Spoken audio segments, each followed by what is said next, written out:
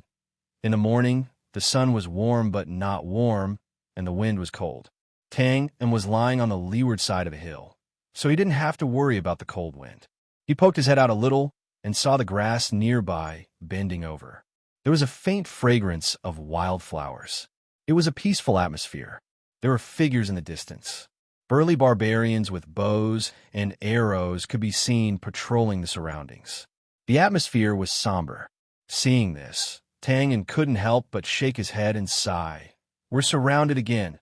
Although Tang In had successfully broken out of the barbarians' encirclement, he only managed to escape from the barbarians' encirclement. However, he didn't manage to get rid of Sylvia, who was chasing after him. The two of them fought for a long time. When Tang In managed to get away, he realized that the barbarians had taken the opportunity to catch up with him. However, they didn't chase after him immediately. Instead, they spread out on the left and right sides of Tang In and Sylvia's path. Tang In initially thought that the barbarians were going to run in front of him and then surround him from the left and right like a dumpling. Naturally, he didn't dare to be negligent. While dealing with Sylvia's attacks, he increased his speed and ran forward. He wanted to break out of the encirclement before it closed in. However, it had to be said that this was like a dream, but reality was very skinny.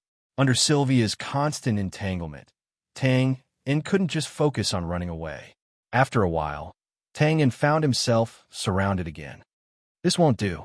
If this continues, I'll be dragged to death by this woman sooner or later. Rubbing his chin, Tang In looked at the barbarian team in front of him. He couldn't help but feel a little bitter. This was for sure. The longer this dragged on, the wider the range of information about their whereabouts would be exposed. Once the upper echelons of the savage evil cult knew about this and sent a large group of experts, how many nails could he hit even if his body was made of iron? Tang In's idea was generally correct, but he didn't know as much as Z about the savage cult. Due to the destruction of the smuggling tunnels, the northern wilderness led the entire tribe in this large-scale attack. Although this statement was somewhat exaggerated, most tribes underreported the number of soldiers they had when they recruited soldiers. However, as the spiritual belief of the northern wilderness, the savage cult had sent out quite a few experts. Therefore, even if they knew about Tang In and Sylvia, they might not be able to easily mobilize experts to encircle and annihilate them. Of course, even if they didn't have any experts, they would still pass by more and more tribes if they continued running like this. At that time, the number of ordinary barbarians would be enough to crush them to death. The feeling of watching his opponent's strength snowball while he could only sit and wait for his death was undoubtedly terrible. However, even though Tang In tore off several strands of his hair, he still could not find a solution. To be honest, Tang In was feeling a little weak. It wasn't because of Sylvia behind him, but because of the barbarian soldiers in front of him. More accurately, it was because of the barbarian soldiers in front of him. Although he hadn't seen them before, Tang In had observed the movements of the barbarian soldiers on both sides several times. He felt that the other party wasn't simple. They were too steady. When he fought with Sylvia, they had caused a huge commotion. It was impossible for the other party to not notice. However, even when the Snipe and the Clam were fighting, the other party still didn't want to take action. They only ordered the soldiers to complete the encirclement step by step. As the saying goes, there must be a reason for something abnormal. Moreover, this situation had happened more than once. Tang In now seriously suspected that the other party was planning something unknown or waiting for an opportunity to kill him in one strike. The unknown was the most terrifying thing. Now that the information was seriously unequal, Tang In couldn't analyze anything useful. Naturally, he felt even more uneasy. There were only two ways to resolve this uneasiness. The first was to break through the barbarian soldiers in front of him and leave this place. Naturally, he would be far away from the conspiracy. The second was to directly turn around and kill the commander, completely cutting off the sprouts of this conspiracy. If Tang In had been alone, he would have turned around to find trouble with the commander without a second thought. Unfortunately, there was also Sylvia. As long as she kept pestering him, Tang and wouldn't be able to do anything. Thinking of this, Tangen couldn't help but let out a long sigh. Then, he simply walked up the hill and looked at the ordinary barbarians in front of him. Whoosh! In an instant, the barbarian soldiers, who were also looking down from above, collectively aimed their arrows at him. The distance between the two parties was a few hundred meters. The cold wind was also wreaking havoc at the top of the hill. These barbarians weren't Luke. Naturally, they wouldn't be able to accurately aim their arrows at such a distance. For a moment, nothing happened. The other party didn't shoot any arrows, nor did they send anyone to encircle and suppress them. Both parties just stared at each other. Spreading out his hands, Tang and shook his head and muttered, "I knew it would be like this." It was clear that these barbarians had received a death order. As long as they didn't break through the encirclement, they wouldn't take the initiative to attack. But if they broke through the encirclement, Tang turned his head and looked behind him. There, a figure holding a spear was quickly running in his direction. He curled his lips and said, "All right, rest is over." Just as he had thought before, as long as this woman was here, even if the number of barbarians in front of him was reduced by half, Tang wasn't confident that he would be able to escape alive. After all, being entangled in a rain of arrows was completely different from being entangled in a crowd of barbarians. Thus, even if he vaguely knew that running away would very likely result in him running into the muzzle of a spear, the only thing Tang could do now was to continue running. Helplessly shaking his head, he made a thumbs-down gesture to the barbarians in front of him. Then, he directly turned around and walked down the hill. But after taking a few steps, he suddenly stopped. Wait, that's not right. Turning around, Sylvia's figure became clearer. She had almost reached the foot of the hill. She was indeed running in his direction. But he squinted his eyes and saw that there were countless people behind Sylvia. They were as small as ants. This is... Tang was a little distracted. But then he realized that those were the barbarians who were chasing after him. They were finally going to attack. After regaining his senses, Tang looked at Xiao Weian, who was hurriedly running away. Instead of worrying about this plot that had been brewing for a long time, the corners of his mouth could not help but curl up. Then his mouth gradually widened, and he finally laughed loudly. "Ha! Sylvia! Oh, Sylvia, you finally have a day like this. How does it feel to be hunted down? Isn't it very satisfying?" Ha! Tang had been running for so many days. So, his first reaction was to rejoice in other people's misfortune when he saw that Sylvia was also running for her life. But Tang didn't get to rejoice for long. Suddenly, he heard a clamor of shouting and killing. Turning his head, he saw that the thousands of barbarians who were silently looking at him from afar a moment ago were now rushing down from the high ground as if they had been injected with chicken blood. They were rushing towards him with bows and arrows in their hands. OF**K. Author's note. Sorry, I shouldn't have ended this chapter so hastily. But I don't know why, but I feel a little dizzy and my vision is a little dark. I'm a little worried. Let's stop here for today. I'm sorry again. Well, nonsense doesn't count. Chapter 588. OF**K. These barbarians were not waving their iron rods and trying to engage in close combat. Instead, they were holding bows and arrows and advancing in a neat formation. Therefore, the only thing Tang could do was to turn around and run down the hill. Just as he rushed down the hill, Tang and Sylvia were running side by side, about 10 meters apart. They looked at each other. Sylvia glared at him.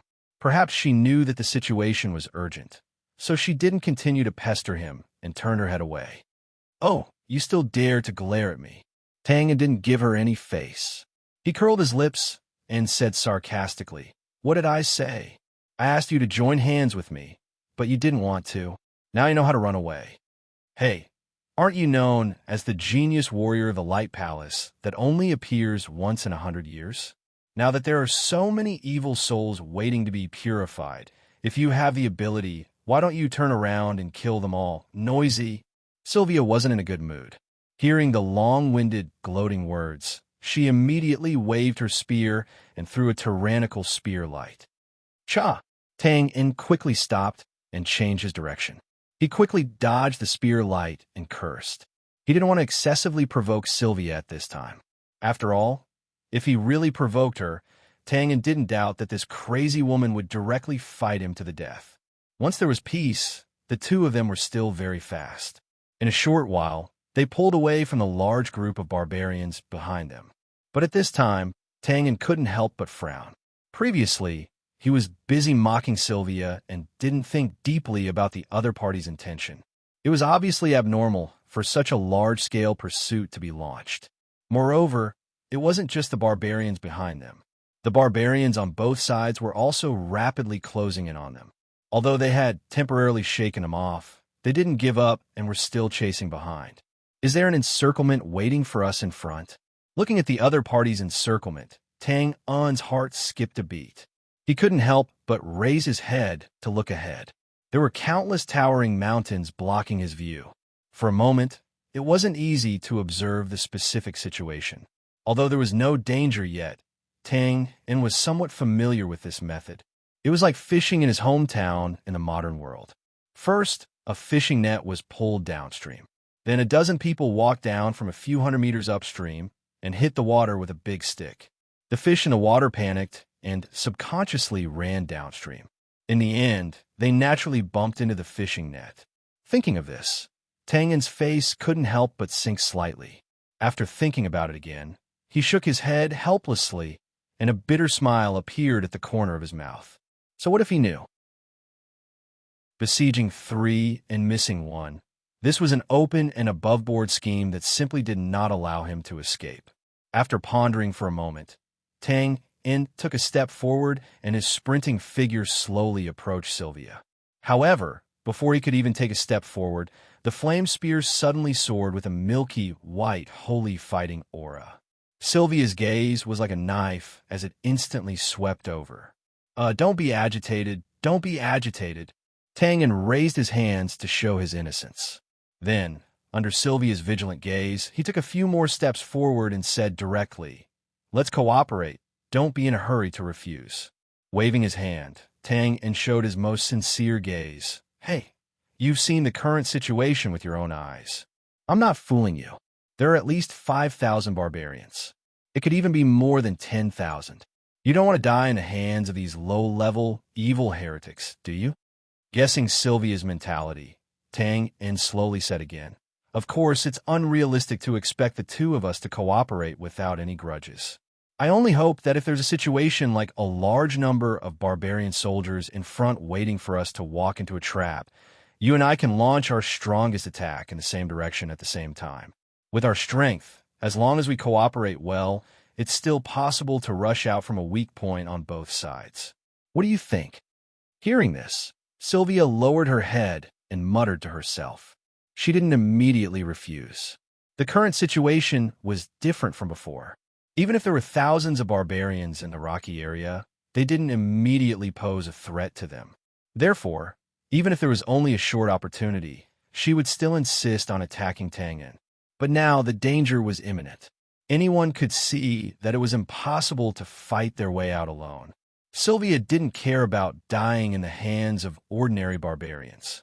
But the key point was that she wasn't sure that she could see Tang die here before that happened. Moreover, this cooperation only required both sides to launch their strongest attacks at the same time. The initiative was on her side, so she didn't have to worry about being deceived by this cunning guy. Sylvia pondered for a while, but didn't immediately agree. Instead, she frowned and asked, "You think there's an ambush in front?" "Ha, there's a chance." Tang was very smart. He immediately understood the meaning behind her words. So, he patted his chest and promised, "Don't worry. I'm very familiar with this strategy. You see," he stretched out his hand and pointed at the towering mountain peaks in front of them. "That's a natural barrier. We won't be able to cross it in a short time as long as we guard the gaps between the mountain peaks and the valley entrance. The enemy would be a fool if they don't know how to take advantage of such an excellent terrain." Sylvia narrowed her eyes and looked at the mountain peaks in front of her.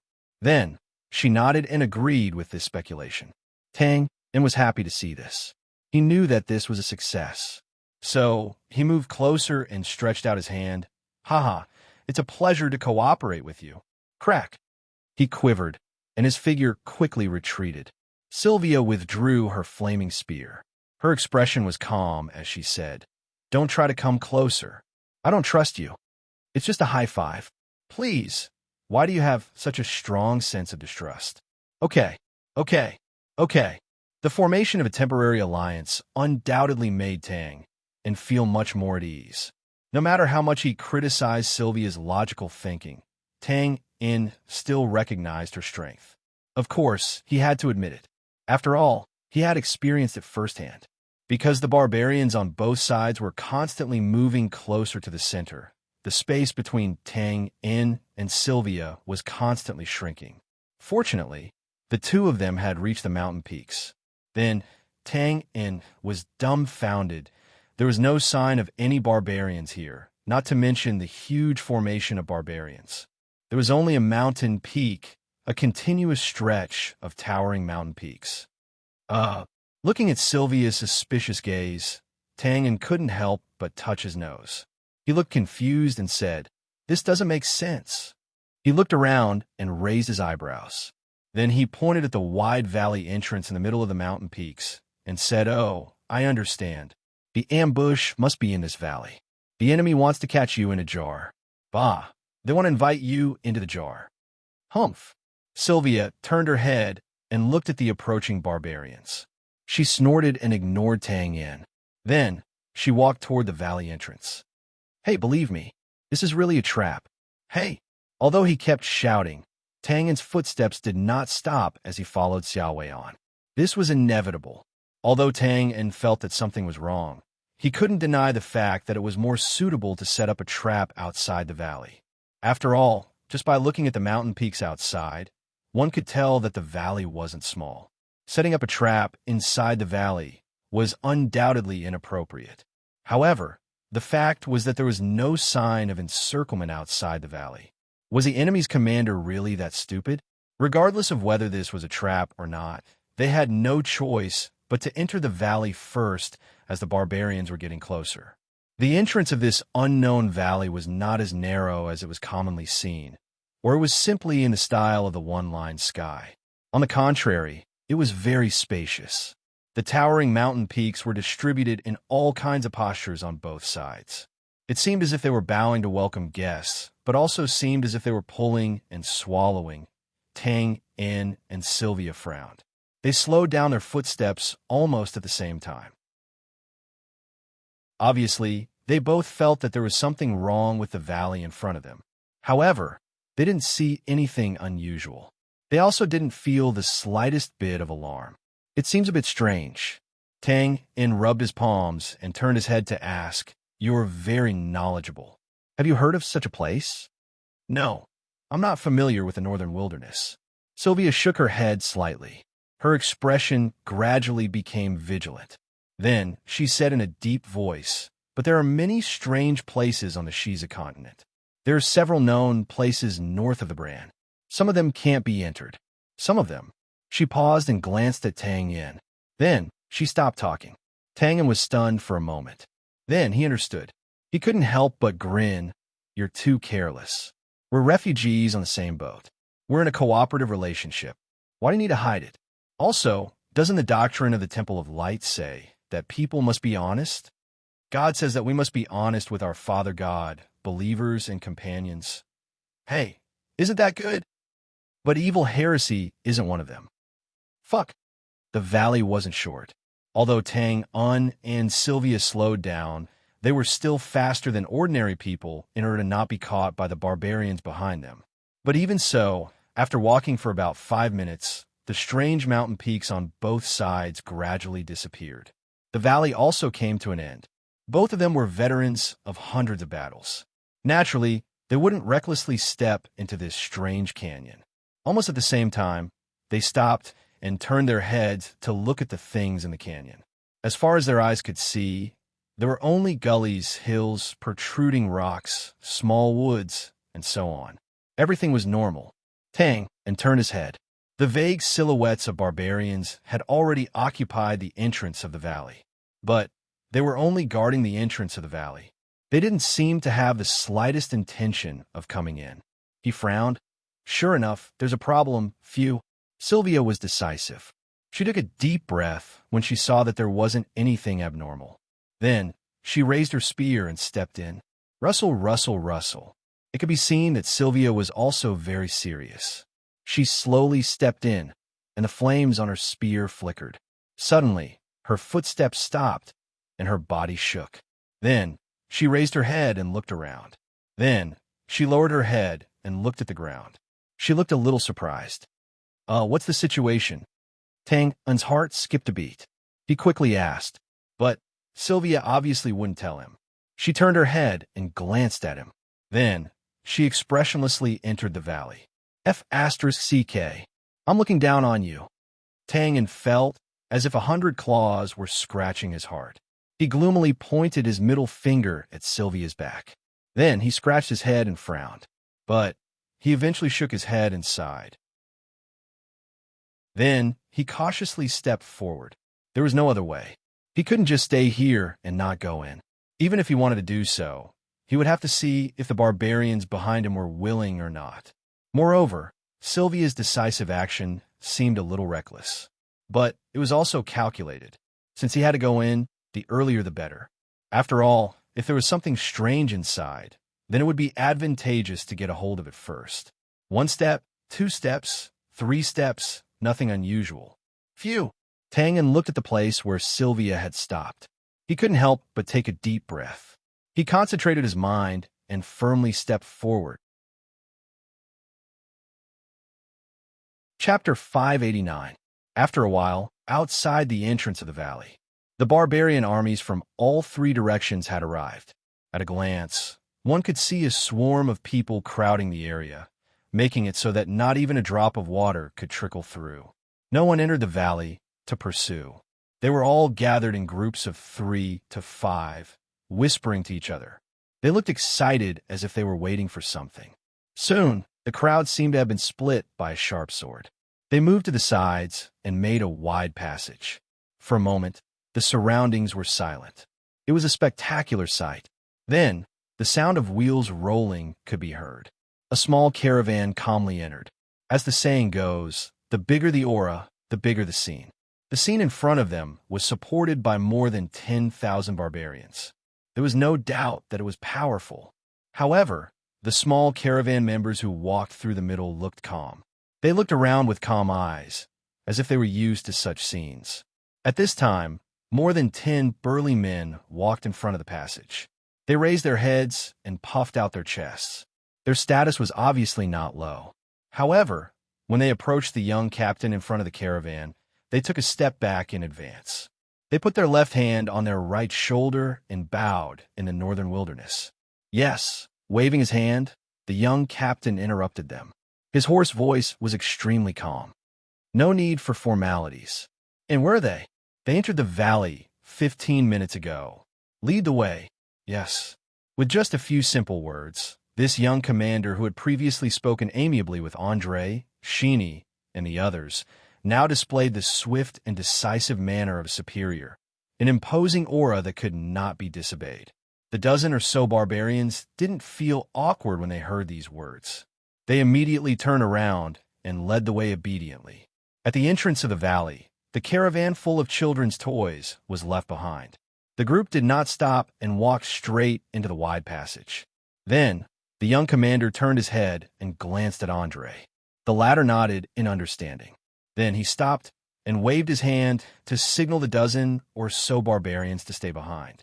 The young captain, Sheeny, and the caravan members continued to move forward. After distancing herself from the dozen or so burly men, Sheeny's tensed expression immediately relaxed. Looking around, she appeared to be very lively. TSK, TSK. Is this the famous sealed valley? It didn't look scary at all. Commander, look at that mountain peak. Doesn't it look like a roaring lion? Which one? Oh, is there? Why do I look like a puppy wagging its tail? Not that one, Commander. It's that 1, 2, 3, the third mountain on the left. The third one from the left, and the young regiment commander tilted his head and squinted his eyes to observe carefully. He nodded and said, "It still looks like a dog." "It's my fall, Commander." I won't talk about this with people with poor eyesight anymore. I was wrong. Captain, please spare me." Jumping around, Sheeny covered her head and looked at the raised arm. She was extremely nervous. "Stop running. Silly and I, you're getting bolder and bolder. Don't run." As if his soft spot had been hit, the young commander raised his small fist in exasperation and chased after she and I in all directions. His imposing manner from before had completely disappeared. The caravan members behind him seemed to be used to this scene. They quietly lined up in a row, blocking any possible gazes behind them. Then, they looked down and pretended not to see anything. After messing around for a while, they chased all the way to the end of the valley. Sheeny was finally caught by the young commander. He knocked her head 3 times in a row before finally letting her go. "Huff, huff, it hurts." "Commander, you're too ruthless. Didn't I just say, Looking at the young commander's eager arm, Sheeny wisely changed the topic. That's right, Commander. This Forbidden Valley doesn't seem like much. It's very sparse and ordinary. Why does Brother Andre have a strange expression when he mentions this?" The young commander glared at Sheeny again before saying, "To us, this Forbidden Valley is no different from an ordinary valley. However," pause for a while, he turned his head and pointed at the caravan guards behind him. To people with strength like them, it's completely different." Looking at Sheeny's doubtful gaze, one of the caravan members nodded with a bitter smile. "That's right. To us, this is indeed a forbidden area. It's like we're chained up. Even breathing isn't smooth." "Are you still doubtful?" The young commander took 2 steps forward without batting an eyelid and asked Sheeny with a mischievous expression. Sheeny nodded doubtfully. There was a cry of surprise. It turned out that the young commander suddenly reached out and pushed Sheeny's back. He laughed happily.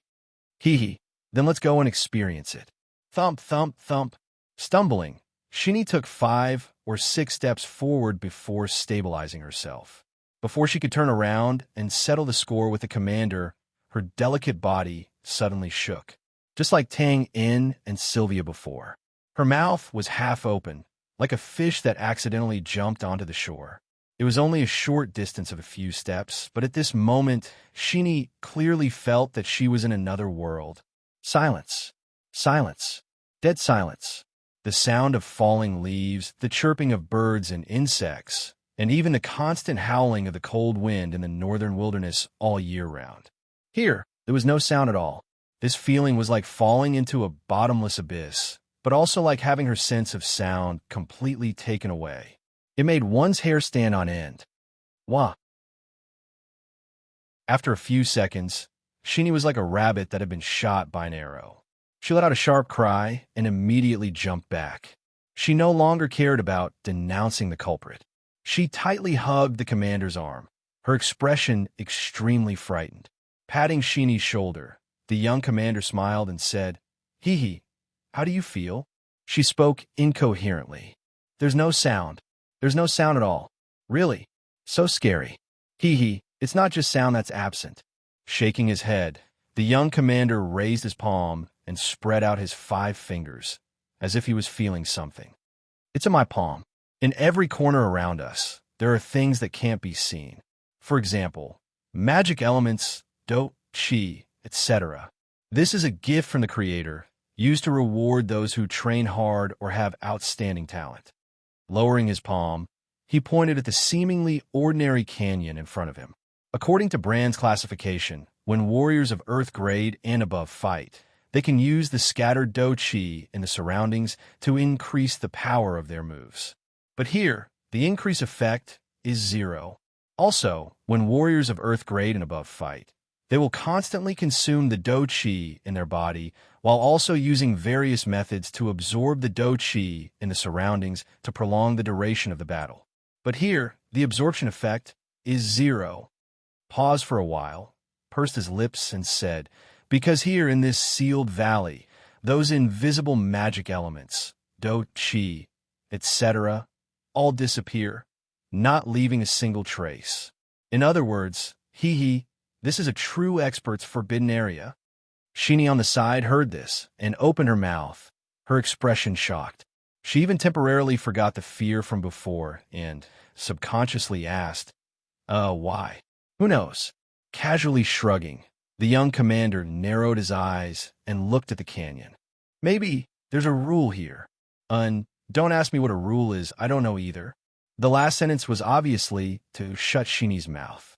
The latter lightly snorted, then quickly changed her interest. Lightly jumping twice, she clapped her hands. Ha! Then we have so many people now. As long as we go in and find those two brand people, won't we be able to easily capture them? Silly Sheenie, how could it be that easy? We still need to wait for a while. The young commander laughed and shook his head. According to the previous movements, these two are at least Earth-grade warriors. Although they can't absorb from the surroundings, the do chi in their bodies is still extremely large. So we still need to put in more troops. It's best to use arrows to force them to continuously release do chi to dodge and fight. This way, we can capture them with the least cost. Oh, I understand. Sheenie suddenly understood. So we'll first exhaust their do chi and turn them into ordinary people. Then it'll be easy, right? And that's about it. Then hurry up, what if they run out? Don't worry, the area of the Forbidden Valley isn't small, and we've already sent people to block the exits. They can't escape. Also, pause for a while. The young commander turned his head and looked behind him. In the middle of the valley, the 10 or so big men were standing in a row, as if they were receiving instructions from Andre. Since we're using their people, we have to make these tribe leaders work together. And, after all, we only need one idiot, and we can't make the same mistake again. The general direction and strategy were perfect, and the details were taken care of, no matter which angle you looked at it from. This seemingly young female commander was indeed not inferior to a famous general on the battlefield. Chapter 590. There were thousands of hills and valleys near and far, and the sparse and dense, rugged, ancient trees. The warm sunlight sprinkled down, and some plant crowns slowly drifted down. It was quiet and serene. If one were to look at it from the outside, it would seem like an ordinary canyon. There was nothing unusual about it. But of course, the people who were in it wouldn't feel that way. Ahem, ahem. A clear cough slowly spread out in this unusually quiet environment, and it was very clear. Tang stopped and turned his head to look at the surrounding environment. He couldn't help but frown slightly. Anyone could see that this place was abnormal. Except for the sounds made by humans, all kinds of natural sounds had disappeared. Moreover, Tang had walked for more than 10 minutes. Except for Sylvia, who was not far away, he didn't see any living creatures. Tang had even pried open a bush for this purpose, but he did not find even a single ant or insect. This feeling reminded Tang of the punishment of confinement in the modern world. Except for himself, there were no external creatures, sounds, and so on. Fortunately, the space here wasn't narrow and dim. Looking from afar, he could see many strangely shaped mountains. It wasn't so suffocating that he would go crazy. He turned his head and saw that Sylvia was also frowning. She had a puzzled look on her face. It was obvious that she hadn't seen such a strange situation. Although Tang and Xiao Weian didn't know what was so strange about this canyon, they knew that the barbarians behind them had planned this for a long time. Their goal should be to force them into this canyon. This point alone was enough to make them secretly vigilant. At this time, Tang Un's ears suddenly moved. He subconsciously looked back. This absolutely silent and strange environment made Tang Un's extraordinary senses extremely sensitive. Just a moment ago, there was a faint sound coming from behind him. Tang knocked his forehead and thought quickly. Then, he raised his eyebrows and took the initiative to approach Sylvia, who was not far away. Don't be impulsive. Well, beauty, let's discuss something. Sylvia glanced at him warily. She waved her spear and pursed her lips. Speak. Tang In pursed his lips and pretended that he didn't see this suspicious behavior. The barbarians behind us obviously have bad intentions. I'm sure you can see that. So why don't we make a temporary truce and capture a captive to ask about the situation? What do you think? All right. In less than a second, Sylvia nodded. After all, this was the reason why she was confused, so she naturally wouldn't refuse. Ha, good. Let's set up an ambush there.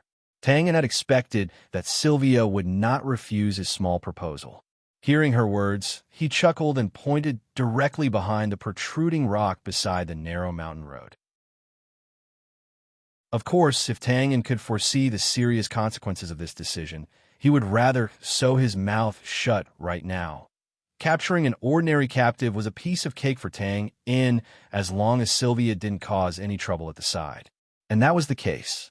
After Tang In and Sylvia had hidden themselves, a large group of barbarian soldiers with bows and arrows hurriedly ran over from below.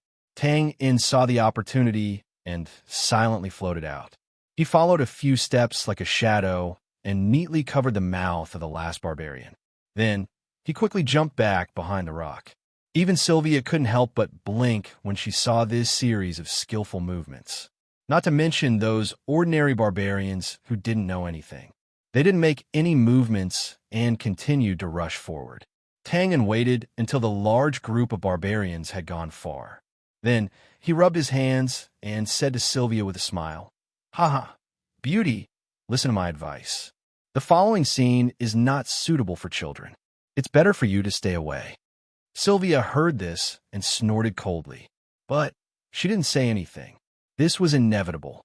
No matter what, Sylvia couldn't let Tang and know the contents of this interrogation alone. Tang was naturally aware of this. He just wanted to tease this flower of nights, who was incomparably serious at all times. He smacked his lips and showed his dagger. Tisk, tiske. Let's start then.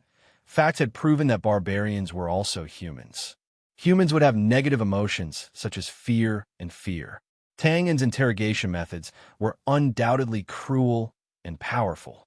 Moreover, he seemed to be neurotic, but in fact, every sentence was aimed directly at the barbarian's heart.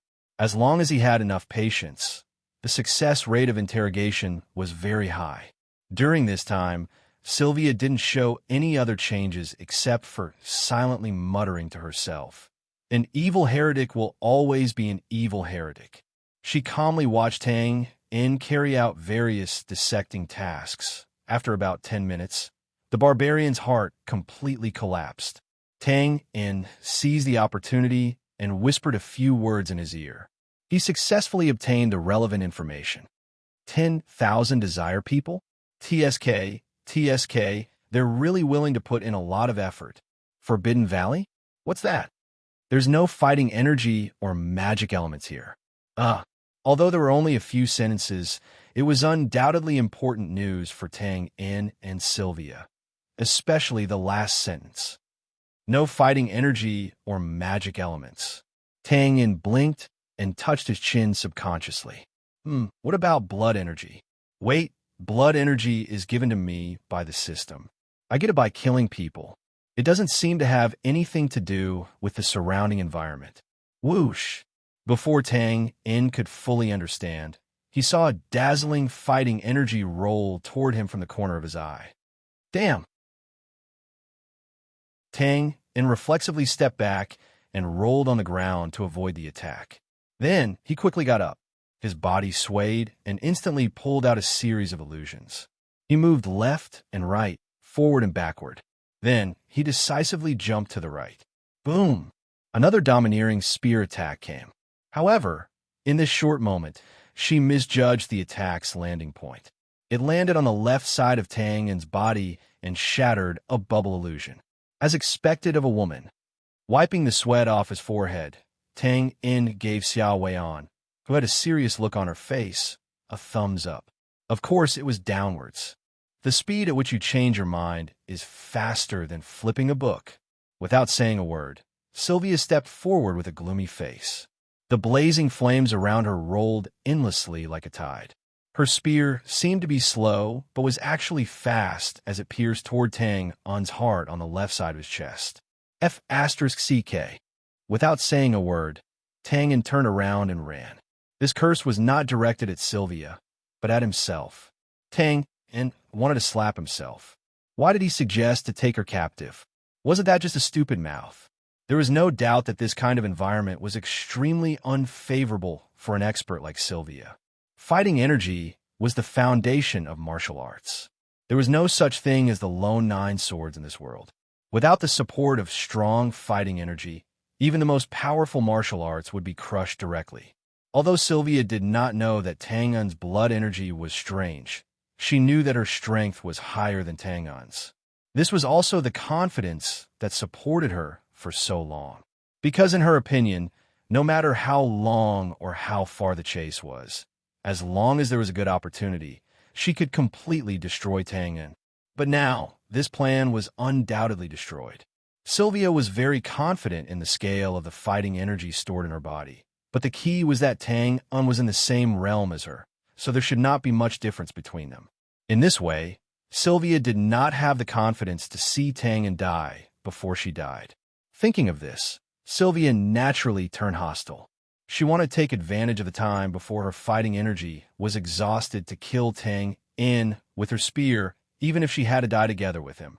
Tang Un was naturally aware of Sylvia's thoughts. He was undoubtedly in an advantageous position now. As long as he could withstand Sylvia's attack, he could easily turn the tables in one fell swoop. At that time, whether he wanted to pinch Sylvia or flatten her would completely depend on his mood. Thinking of this, Tang Un was naturally even more unwilling to risk his life with the current Xiao Wei on. Not to mention that he could not beat her in the first place. Just looking at her desperate fighting style, which was completely destroying jade and common stone, was enough to make people feel fearful. But of course, no plan was perfect. Just like the meticulous young commander, he did not expect Tang Un to have a fighting spirit that was not restricted by the sealed valley. In Tang Un's plan to fight passively and wait for the exhausted barbarian soldiers to arrive was also shattered by the barbarian soldiers that kept coming. The sealed valley was completely silent. In such an environment, Sylvia's aggressive attacks naturally spread far and wide. Before Tang Un could run out of the hill, he suddenly realized that the barbarian soldiers had surrounded him from all directions like ants. F***K. At this time, Tang Un completely understood the enemy commander's intention. His heart could not help but sink. Without time to think, he clenched his teeth and rushed towards the barbarian soldiers in front of him. If he stayed here, not only would he have to withstand Sylvia's violent attacks, but he would also have to face the endless rain of arrows. He would definitely die if he rushed into the barbarian army. Although his speed would inevitably slow down and he would be entangled by Sylvia, at least he would not have to face the rain of arrows. After weighing the two options, Tang Un naturally chose the latter. Running along the gentle slope of the hill, Tang Un, who was dressed in black, was like a goshawk in the wind. His clothes fluttered in the wind, and he was abnormally fast. The barbarians below were shocked when they saw this. They did not care about aiming and subconsciously let go of the bowstring in their hands. Whoosh, whoosh, whoosh, roar. He raised his head and let out a long roar that shook the wilderness. A blood-red light suddenly exploded and formed a thick barrier around Tang Un. This was not a battle energy armor. Tang Un did not have the abilities of a warrior from a different world. This was purely the release of his fighting spirit. Under the current situation, whether he was willing or not, Tang Un had to use his fighting spirit. Bang, bang, bang. Although Tang Un had already made a wide range of dodging movements, the arrows were still too dense. He was hit one after another in an instant. The blood barrier around him suddenly rippled. Puff! Not only was the outside shaking, Tang Un's body was also trembling. He could not help but spit out a big mouthful of blood. He was in a very sorry state. Fortunately, the barbarians below did not have time to set up a layered shooting formation in time. The second round of arrow rain was unusually sparse. Naturally, Tang Un would not let go of this opportunity. He suppressed the second mouthful of blood in his throat and roared angrily. His speed increased again. Like a comet falling to the ground, he crashed into the barbarian's formation. Boom! Chapter 591. Boom! Tang In, who was moving forward at high speed, could not stop in time. Or rather, he did not want to stop at all. With a loud noise, he knocked down 3 barbarians who did not have time to pull out their swords. With a shake of his head, Tang In jumped up. Along with the slanted sword light, he cut the throats of the 3 barbarians. Without stopping, he went through the gaps in the crowd. As soon as he left, boom, there was another violent explosion. Sylvia, who was covered in divine fighting aura, fell on one knee. With Tang in front of her, she was not attacked by the rain of arrows. She waved her spear and sent a few barbarian soldiers who wanted to sneak attack her flying. Immediately, Xiao Weian lifted her body slightly and kicked with her bent hind legs. She was like a hunting cheetah leaping out of the grass. Her long spear was sharp and threatening as it swiftly pierced toward Twain's back. Turning his body sideways, Tang In, who was running, stopped and changed his direction a few times. He dodged the overbearing spear light in an instant and made some of the barbarians who had just come to their senses become scapegoats. Stop! With a fierce shout, Sylvia forcefully twisted her body and waved her spear light in a fan shape. She completely ignored the barbarians around her and directly attacked a small area around Tang In. Alas, I still can't do it. Tang In sighed in his heart. His expression did not change. Before the spear light was about to hit him, he bent down and jumped out. Then, he grabbed a barbarian's leg and stood upright at a 90-degree angle. When the barbarian saw Tang In suddenly appear in front of him like a ghost, he was shocked. But before he could attack, Tang In had already turned around and faced Sylvia directly. This was purely a helpless action. If possible, Tang In did not want to fight with Sylvia in her current state. But when he entered this dense crowd, he had used up all the explosive crystals. So, he could not use his speed and agility. If he did not want to be beaten to death, he could only turn around and fight. Go to hell. If you want to fight, I'll fight. If you want to die, I'll accompany you. Come on. At this point, Tang In simply threw everything aside and attacked Sylvia's neck with streaks of bloody light. Good. Sylvia roared at the sky. Her long hair fluttered in the wind. She was not afraid of anyone in a direct confrontation. As if he did not see the incoming blood, he thrust his spear straight at Tang In's left chest. It looked like they were going to perish together, but the spear had the advantage of distance. Before the dagger could get close, her spear had already pierced Tang In's heart. Fuck, kill them. I'm going to smash that Brianna's head in. The battle between Tang In and Sylvia had infuriated countless barbarians around them. It was true that their strength was lacking, but they had the advantage in numbers. Moreover, in this sealed valley, they did not fear Tang In and Sylvia at all, because in their opinion, these 2 brand experts would definitely die here. So, what was there to hesitate about? In an instant, there was an earth-shattering battle cry at the foot of the hill. The battle had reached its climax. Bang, bang, bang, boom, boom, boom. Figures flew out from time to time, and blood splashed in the air. The sounds of collisions and explosions were incessant. This was probably the first time that this quiet, sealed valley was so lively. At first, Tang In and Sylvia were at the edge of the thousands of barbarians. But now, they had completely become the center of the battlefield. Surrounded by 3 layers of barbarians, the 2 of them had completely disappeared. Only when looking down from above could one see the demonic bloody light and the overbearing divine fighting aura. After all, the disparity in strength was still there. Even though Tang In and Xiao Weian rarely wasted their attacks on the barbarians around them still suffered heavy casualties due to the unintentional shockwaves caused by their unrestrained fighting spirit. This was mostly Sylvia's masterpiece. No matter if it was the long light spear or her aggressive fighting style, it required a certain amount of space. In addition, she was completely in a state of frenzy and did not control the power of her fighting aura at all. Naturally, the impact of her fighting aura spread far and wide.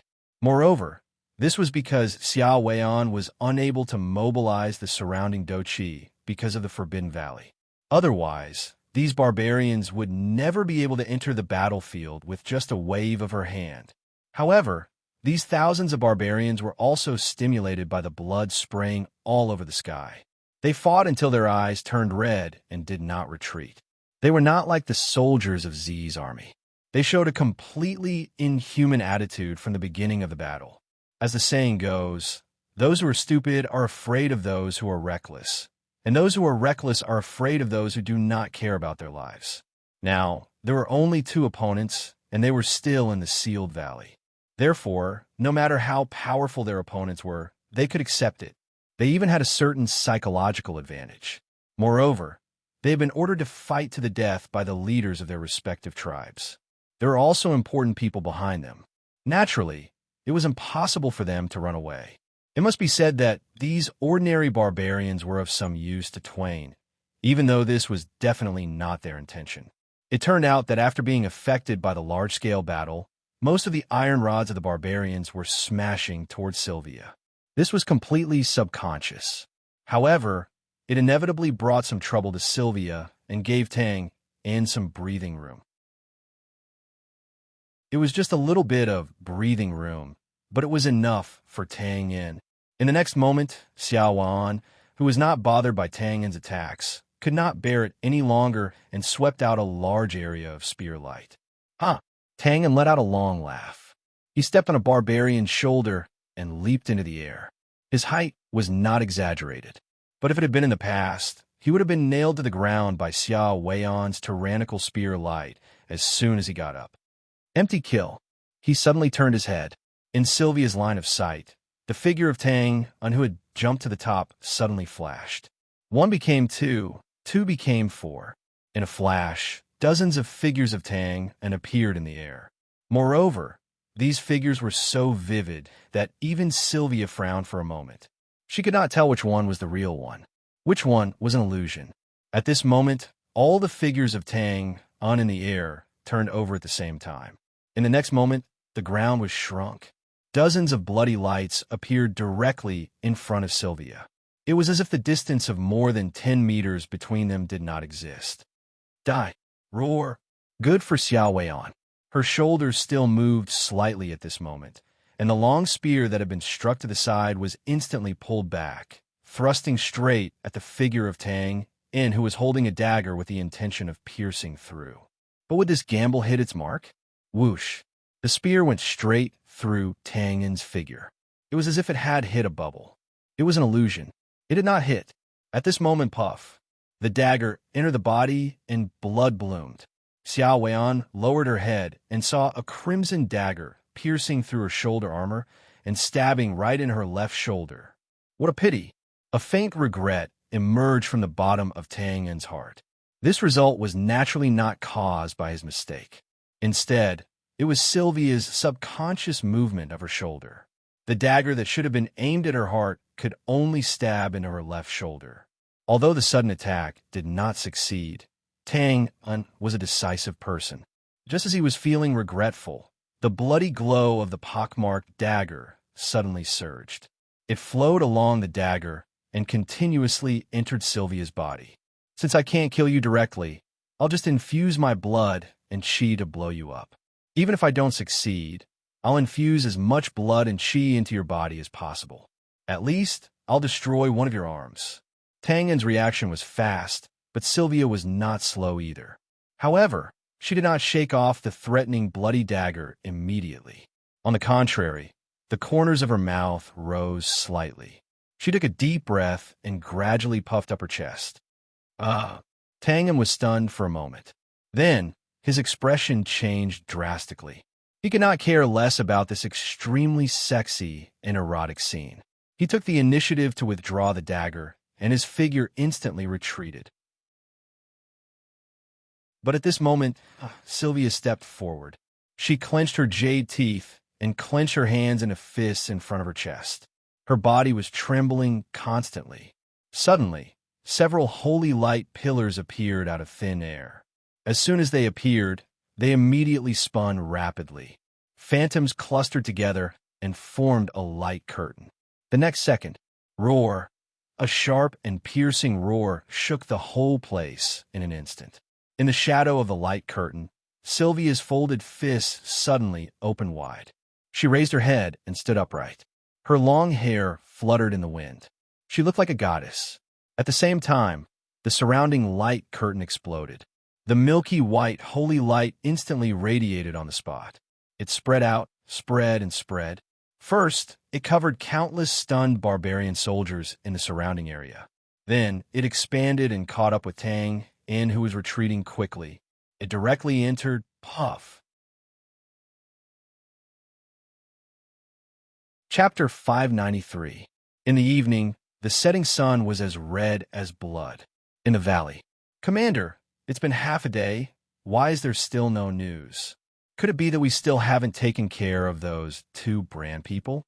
She and I, who was kicking the rocks beside her, asked with a bored expression on her face. Be patient, she and I, they are still 2 Earth-grade experts. The young commander seemed very calm as he sat on a rock beside her and stroked his long hair. Let's wait a little longer. Who knows, we might have to set up camp here. The sealed steep valley was indeed strange. The ubiquitous cold wind of a northern wilderness seemed to subconsciously avoid this place. Therefore, this valley, which should have been filled with ghosts and howls, was now calm and tranquil. It was a good place to set up camp outdoors. We're going to spend the night here? She and I pouted and walked around unhappily. Seriously, we have 10,000 people. Shaking his head, the young commander laughed. 10,000 people doesn't mean anything. Luckily, these 2 brand people haven't reached void grade yet. Otherwise, they could just fly away. Even if we have 10,000 people, we can only watch on the ground. Pause for a while, he knocked his forehead and continued.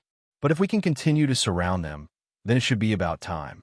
The Earth-grade warriors, though, should be used up. We just don't know how many people we will lose in this battle. We should let them lose some people. She and I pouted and said angrily. Before, when Her Majesty gave the order to recruit soldiers to attack the brand, all the tribes said no matter how difficult it was, they weren't willing to call out soldiers.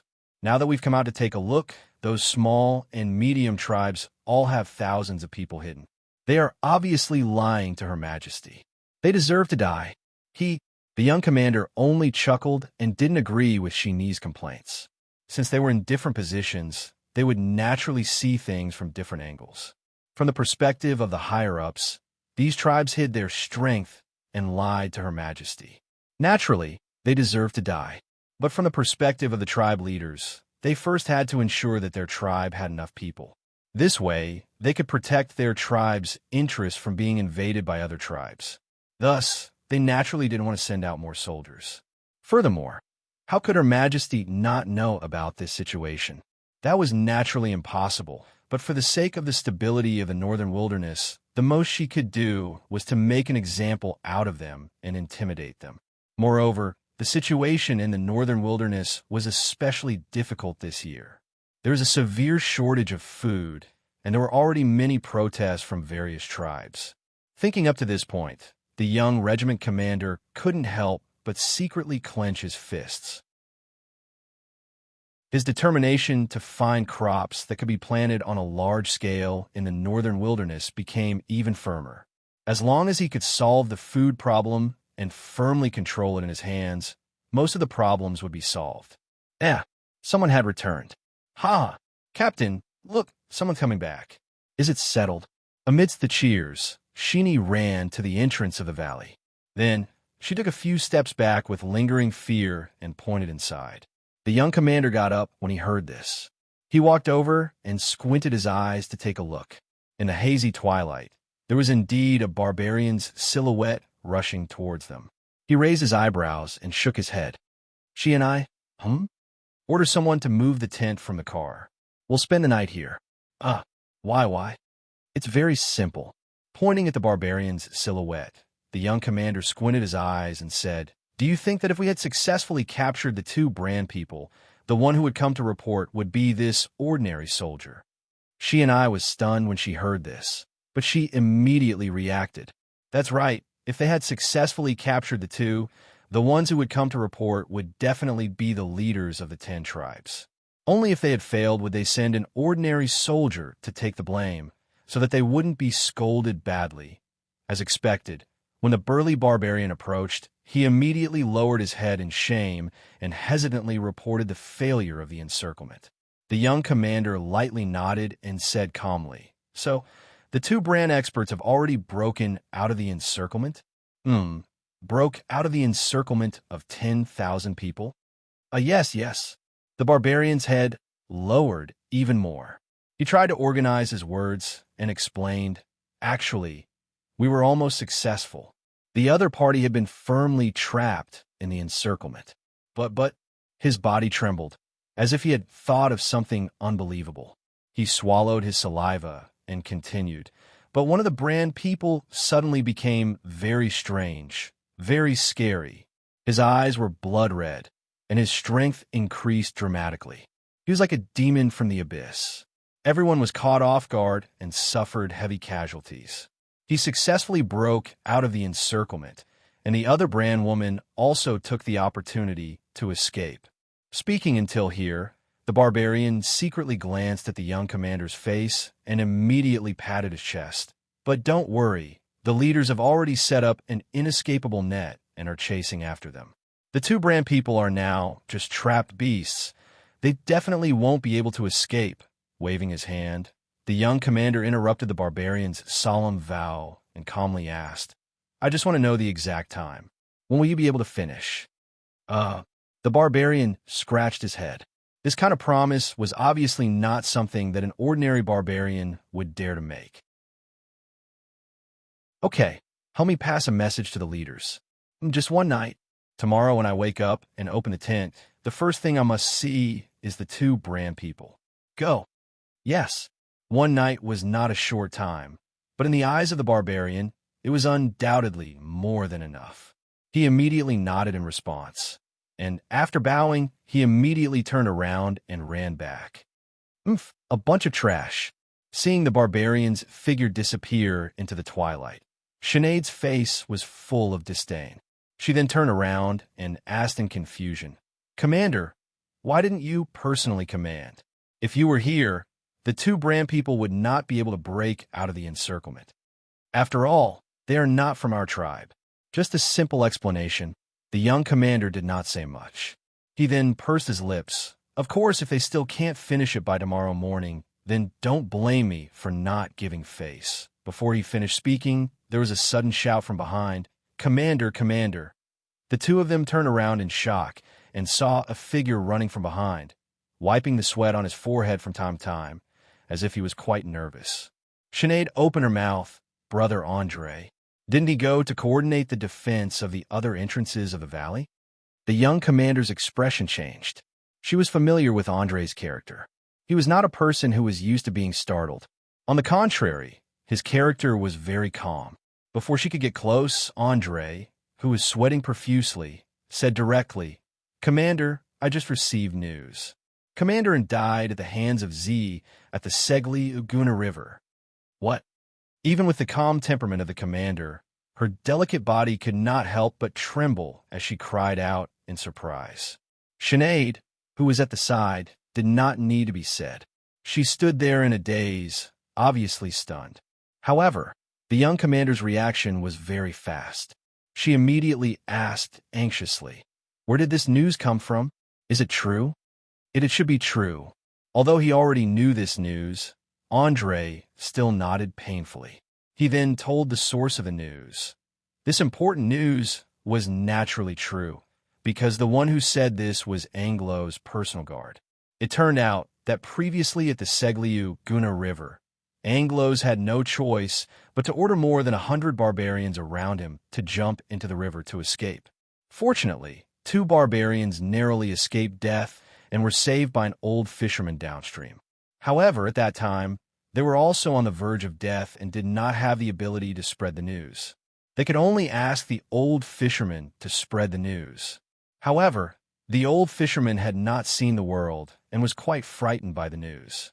He did not follow the order and spread the news directly to the palace in the northern wilderness. Instead, he spread the news on the way. After a few rounds, it finally reached here. The valley path was silent. After a while, a faint sigh sounded, teacher and Shuai. This young commander seemed to have a teacher-student relationship with Anglos. After hearing the bad news, his expression could not help but be filled with sorrow. However, he shook his head lightly and took a deep breath. He frowned again. Wait, Z? Segliaguna River. As if he had thought of something, he pondered for a few seconds and suddenly turned his head to the northeast. His expression changed drastically. Not good. Andre was startled. Commander, what's wrong? It's just a possibility. Just a possibility. The young commander did not answer the question. He walked back and forth anxiously, muttering in a low voice, no, it's not right. With Z's strength, since he has already reached the Segliaguna River, how could he not move forward again? His footsteps paused. The young commander hammered his palm and directly ordered Andre. Immediately send someone to the northeast to find out about Z. Quickly. Yes. Andre heard the nonsense and did not bother to wipe the sweat on his forehead. He immediately turned around and ran back. Commander, could it be? At the side, Shinny finally came back to her senses. Seeing this, she seemed to want to ask something but was stopped by the young commander. He sighed and said, don't ask too much. This is just a guess. I can't answer you now. After saying this, he walked back and forth again and reached out to the caravan members beside him.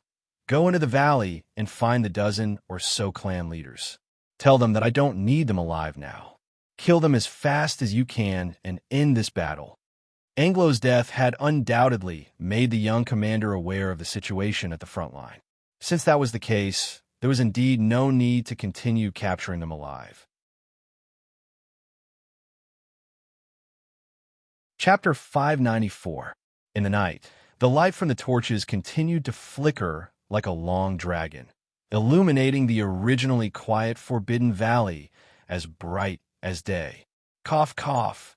A small group of barbarians was walking in a deep gully with torches in their hands. Their expressions were extremely nervous. They would turn their heads to look around from time to time. It seemed as if a man-eating beast would come out of this bumpy, rocky mountain wall at any time. In this tense atmosphere, there was a series of coughs, which seemed unusually disharmonious. Finally, an angry reprimand sounded. Damn it! Why are you coughing for no reason? Scratching his head, the person who started the coughing looked embarrassed. Sorry. It's too quiet here. My heart feels a little uneasy. He wanted to say something, but stopped. He didn't say what he wanted to say. Of course, even if he didn't say it, everyone knew the real reason. This is the Forbidden Valley. Of course it's quiet. Pause for a while. Damn it, don't let me catch that crazy Bran, or else I'll definitely twist his head off. This was a standard threat, but because the person who said it kept pausing, he seemed a little weak and lacked confidence. Let's not. I heard that he eats people. Their footstep paused, shocked. Eat people? There's such a thing. It can't be. The barbarian who spoke just now obviously didn't expect to cause such a big commotion. Under everyone's gaze, he said hesitantly, I only heard about it. Do you know the Hufu tribe? I have a brother there, and he came this time. I met him before, and I heard that a group of people in their tribe saw that crazy Bran chewing a finger. Gulp. The sound of swallowing rose and fell. Don't misunderstand, this wasn't because of hunger, but because of fear.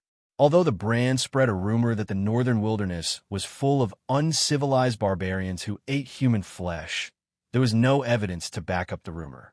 However, if one were to get to the bottom of it, there was no actual source for this statement. It was probably something that an adult used to scare a child. In fact, although the northern wilderness lacked food, it was definitely not to the point of eating human flesh. Taking a step back, even if they were forced to eat it, it could only be the Bran. Now, when they heard that Madman Bran might be eating their companions, all of them couldn't help but feel a chill run down their spines, and they instantly felt a chill run down their spines. No, that can't be right. It's only been half a day. He shouldn't be hungry to this extent, huh? This joke wasn't funny at all, especially in this kind of environment. Therefore, the forced laughter gradually weakened. Then a faint voice sounded. Don't forget, he was drinking human blood before. The ravine was silent. Without a doubt, the crazy brand they were talking about was naturally Tang In. And the so-called drinking human blood before was, of course, the scene where Twain held the blood in his hands and washed his face. Although it was a little inappropriate to say that he drank human blood, there were several holes in the human face. If he washed his face like this, it was inevitable that some blood would enter. Well, that was not the main point. The main point was Tang In's current state.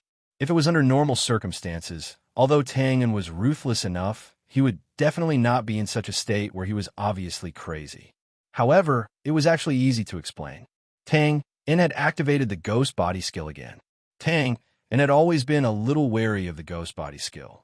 Although the effect after activating, it was very impressive. His combat state would be completely upgraded by a level. This meant that it was possible to challenge someone of a higher level. It was an out-and-out killer weapon. However, at the same time, the backlash effect of this skill was absolutely ridiculous. Once Ghost Body was activated, Tang Un's entire body and mind would be completely controlled by the murderous intent. If he wanted to return to normal, he would have to wait for the murderous intent to dissipate. This also meant that during this period, Tang In would completely become a cold killing machine. As long as anyone had the slightest intention to kill him, he would immediately kill them. Tang In had only used this skill once. At that time, it was to escape from Sylvia's hands. Later on, if Josiah had not coincidentally encountered him and rescued him, he would have most likely fainted on a remote roadside or in a desolate mountain valley. Then, he would have ended up in the stomach of a carnivorous animal. From that time onwards, Tang In had sworn that he would never use this ridiculous skill again. However, today he had no choice but to use it again. After a moment of silence, the barbarian who had been coughing from time to time suddenly shivered and hurriedly advised, I say, everyone should quickly leave this place. I keep feeling that something is not right here. Bah, shut your crow's beak. Quickly leave, quickly leave. I also feel that something is wrong. Why are you still here? The body of the barbarian who was walking at the front suddenly trembled violently. Even the torch in his hand was swaying unsteadily. However, the flickering light of the torch illuminated a blood-red figure in front of them. His head was lowered, and his footsteps were slow. He seemed to be in a trance. The barbarians collectively gasped when they saw this. Their hands and feet turned cold. What the F***CK, what they were afraid of came true. Wasn't this the crazy brand? That's right, this blood-red figure was Tang In. The ghost body skill only lasted for 5 minutes. After that, his brain would become chaotic. His entire body would be in a muddle-headed state. Of course, once someone had the intention to kill him, he would instantly enter the ghost body skill again. Tap, tap, tap. Amidst the slow and heavy footsteps, Tang In arrived a few meters away from the barbarians, and a foul stench of blood spread out in all directions. The barbarians' minds went blank when they saw this. They did not even dare to breathe loudly. Almost subconsciously, they moved to the side. By the time they regained their senses, Tang In had already walked into the passageway that they had vacated. He lowered his head. His body was stiff. He was still in a trance. He looked like he was in a half-dead state. Huff! Huff! A few barbarians looked at Tang In, who was so close to them that they could attack him. They looked at each other in dismay. Their eyes flickered. They did not know why Tang In was acting like this. However, they could see that Tang In was not normal at this time. Therefore, some of them could not resist this temptation. They exchanged glances with each other. Suddenly, without any orders or shouts, when Twain slowly walked to the middle of the group, a few barbarians attacked at the same time. With a whistling sound, they sealed off all the space around Twain with their iron rods. The next moment, clang, clang, clang, the sound of metal colliding was heard. Sparks flew in all directions. The iron rods that were swung down with great force smashed into one place. Tang In, who should have been smashed into meat paste, suddenly appeared a meter away in front of them like a ghost. Tang and slowly raised his head as if he had alarmed something. His blood-red clothes fluttered in the air. His blood-red eyes looked extremely strange in the dim environment. Then the corners of his mouth curled up. His familiar owl-like laughter echoed in the ears of the barbarians. Ha! He came out again. Ha! F***CK. Everyone, let's kill him. Ah? Where is he? Where is he? Don't move the torch. I can't see. F***CK. Who hit me? Help! There were chaotic shouts. They were angry because they had been accidentally injured. They screamed before they died. The ravine was chaotic and noisy. It was like a nightmare. Then the bloody light shone brightly. Everything returned to normal. However, this night was not destined to be peaceful. The several entrances of the sealed valley were heavily guarded. Even if Xiao Weian wanted to rush out, she would definitely not be able to. As for Tang Yin, his head was filled with killing intent. He was not a normal person. He did not even think of leaving this place. He just wandered around and killed all the barbarians along the way. Therefore, the ravine that was illuminated by the torches presented two completely different situations. Sylvia could not even protect herself, so she naturally would not look for trouble with Tang Yin. Moreover, her concealment skills were terrible. Even if she managed to escape temporarily, she would soon be discovered by the barbarians. So, she could only retreat while fighting. However, her fighting style was very bold. Her movements were shockingly loud. Therefore, the sounds of fierce fighting that could be heard from time to time in the ravine were mostly from her. The other side was much quieter. It was strangely quiet. The barbarians here were also searching intensively, but they could not surround Tang Yin. This result was inevitable. Tang Yin's mind was not clear, but his concealment and anti-tracking skills were still there. This was not to say that Tang Yin was hiding. Instead, he was in his ghost state. Every time he attacked, he would quickly kill his opponent. Then, his body would quickly move away like a ghost. Then, his mind would enter a muddled state again. He would still walk half dead, waiting for the next group of unlucky barbarians to bump into him. The night was getting darker. The color of blood also continued to spread and spread.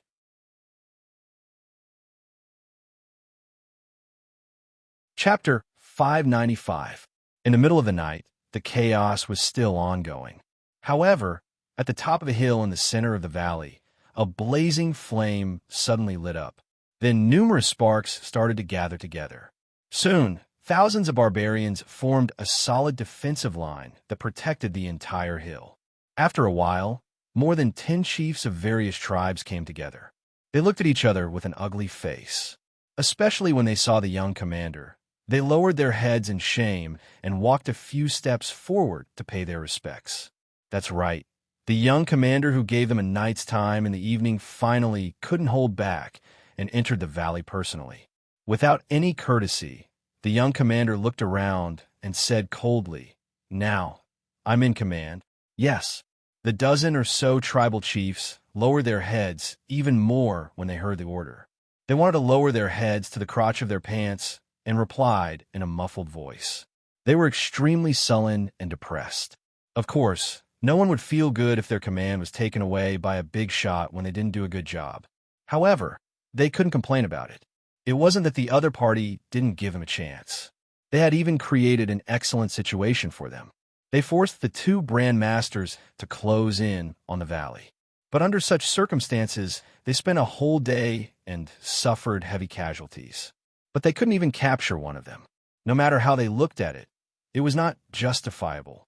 Tell me the details of the situation of the two brand masters. Looking at the fierce fighting sound from time to time, the young commander didn't turn his head and asked directly. The leaders of the dozen tribes looked at each other.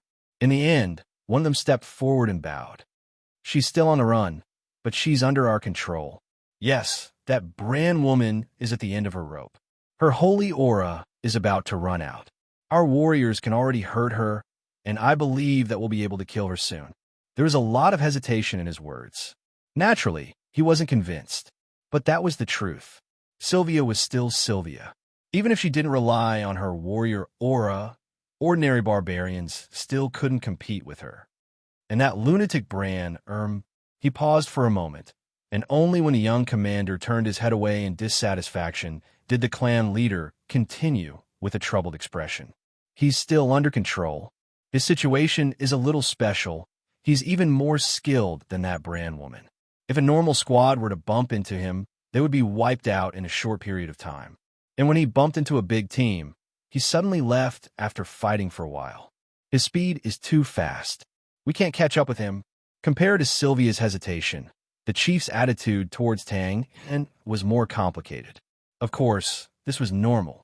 When Tangen's ghost body, he didn't pay attention to logic.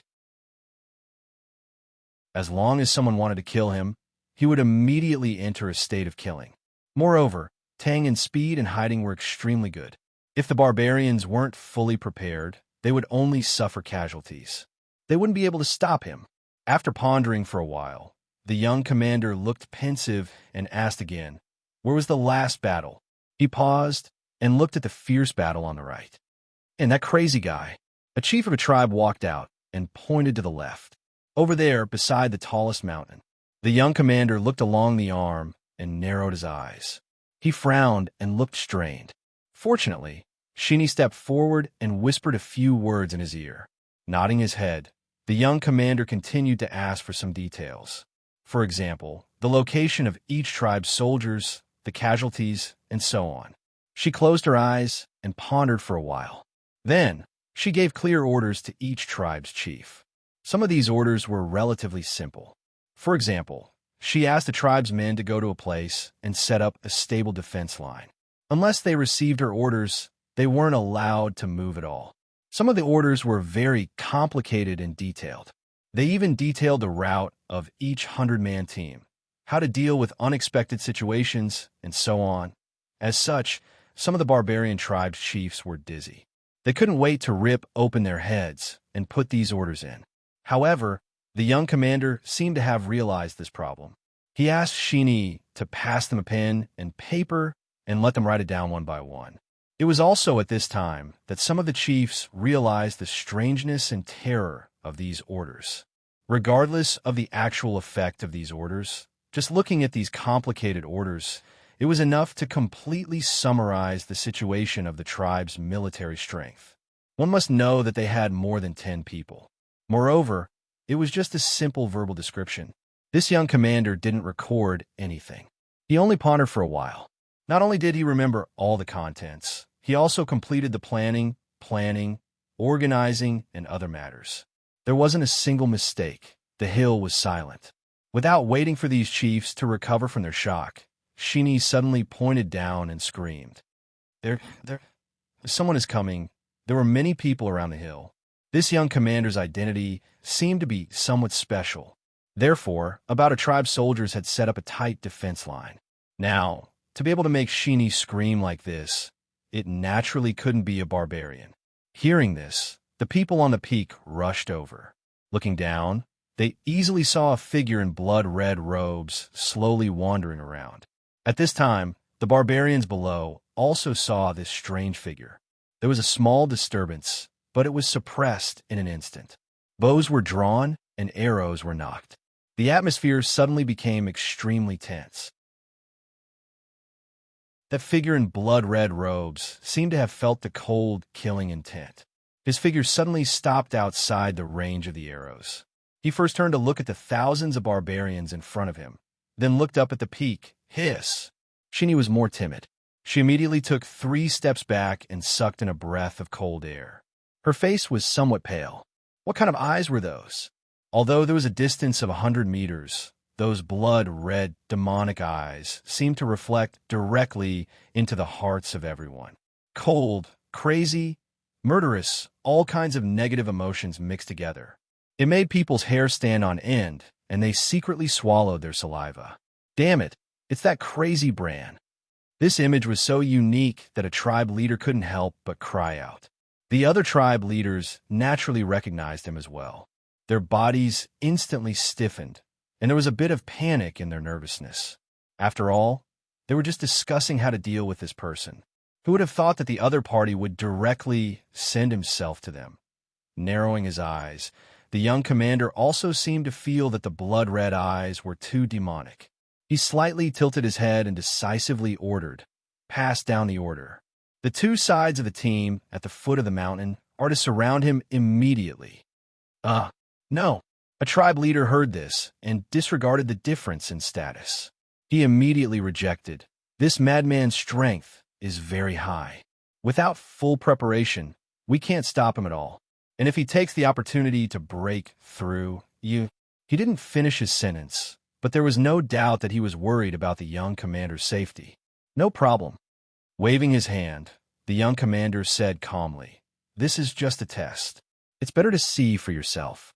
As long as the archers in front don't move, he won't be able to rush up." That was the logic, but the other tribe leaders had already been traumatized by this madman. They resolutely disagreed. However, the young commander's power was very strong. Once the order was given, Andre and the others would convey it. He didn't care about these opposing voices at all. Soon, the barbarians guarding the two sides of the mountain put away their bows and raised their iron rods. They slowly surrounded him from both sides. The man in blood-red clothes didn't seem to notice and continued to stare at the people at the top of the mountain, not knowing if it was an illusion or something. The young commander only felt that the pair of blood-red eyes were looking at her, as if he had already determined that she was the mastermind behind this encirclement. Finally, when the barbarians who were carefully approaching from both sides were about to complete the encirclement, Kiki, the night owl-like laughter sounded again. Then, with a flash of blood-red light, the figure of the man in blood-red clothes suddenly disappeared. When he appeared again, he was already in front of the barbarians on the left side. F***CK. Andre subconsciously clenched his fists. His face instantly became gloomy. He already knew that this madman Bran was very fast. He also learned about it from the tribe leaders just now. But when he saw it with his own eyes, Andre still couldn't hold back the shock in his heart. He subconsciously cursed. With such speed, even if he didn't have any fighting energy, it wasn't something he could compete with, let alone these ordinary soldiers. The battle below wasn't very suspenseful. In front of the ghost-like man in blood-red clothes, the attacks of the ordinary northern wilderness soldiers were extremely slow. Even if they had brute strength, they couldn't dodge a stab to the heart. Sydney couldn't bear to watch anymore. She covered her eyes tightly with both hands and retreated. The young commander at the side was calm. He stared without blinking. There was a look of inquiry in his eyes, as if he was thinking about how to surround this guy and kill him. However, when everyone at the top of the mountain was silent, suddenly, Kiki, the night owl-like laughter disappeared and was replaced by a mournful scream. The man in blood-red clothes who was about to break out of the encirclement suddenly hugged his head. His body flashed wildly, and in the end, he simply lay on the ground and rolled rapidly, raising clouds of dust. "Get out. No, get back, I haven't played enough. Get back. Get back. Get back." Everyone at the top of the mountain couldn't help but look at each other. Their faces were full of confusion. What was going on? Not to mention them. Even the surrounding barbarians couldn't help but retreat. They looked at the man in blood-red clothes who seemed to have suddenly gone crazy. They didn't know what to do for a moment. Fortunately, this crazy action didn't last for long. With an extremely unwilling roar, the blood-red robed man who was rolling on the ground suddenly stopped. After a moment, he shook his head and slowly crawled up from the ground. He patted the dust on his body and looked around at the surrounding barbarians. As if he felt something, he raised his head and looked at the top of the mountain again. His long and narrow eyes slightly narrowed. The corners of his mouth suddenly rose, revealing an evil smile. Then he raised his right hand and slowly pulled it across his throat. It was a standard throat-cutting gesture. Whoosh! After doing all this, his body suddenly flashed and disappeared from the spot. When he reappeared, he had already escaped the encirclement and was running away. On the top of the mountain, the young commander felt the provocation of the man in blood-red clothes. He curled his lips and expressionlessly waved his hand and ordered, "Follow the original plan and move." Yes, at the same time in an unknown space well inside Tangen's brain. The old butler quietly looked at the hologram in front of him with his hands behind his back. The hologram was showing the crazy scene of Tang unrolling on the ground a moment ago. He waved his hand, and the hologram disappeared. What appeared was a densely packed list of things.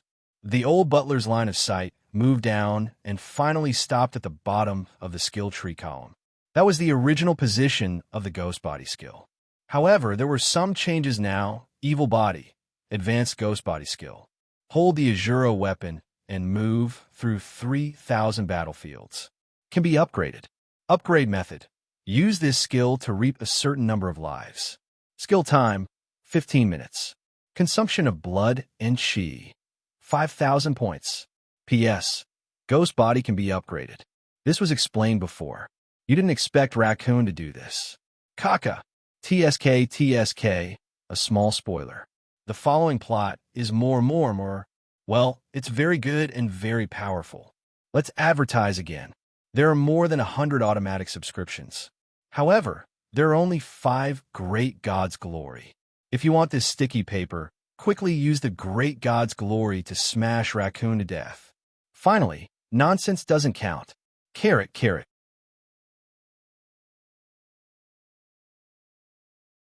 Chapter 596. Swoosh. Rustle.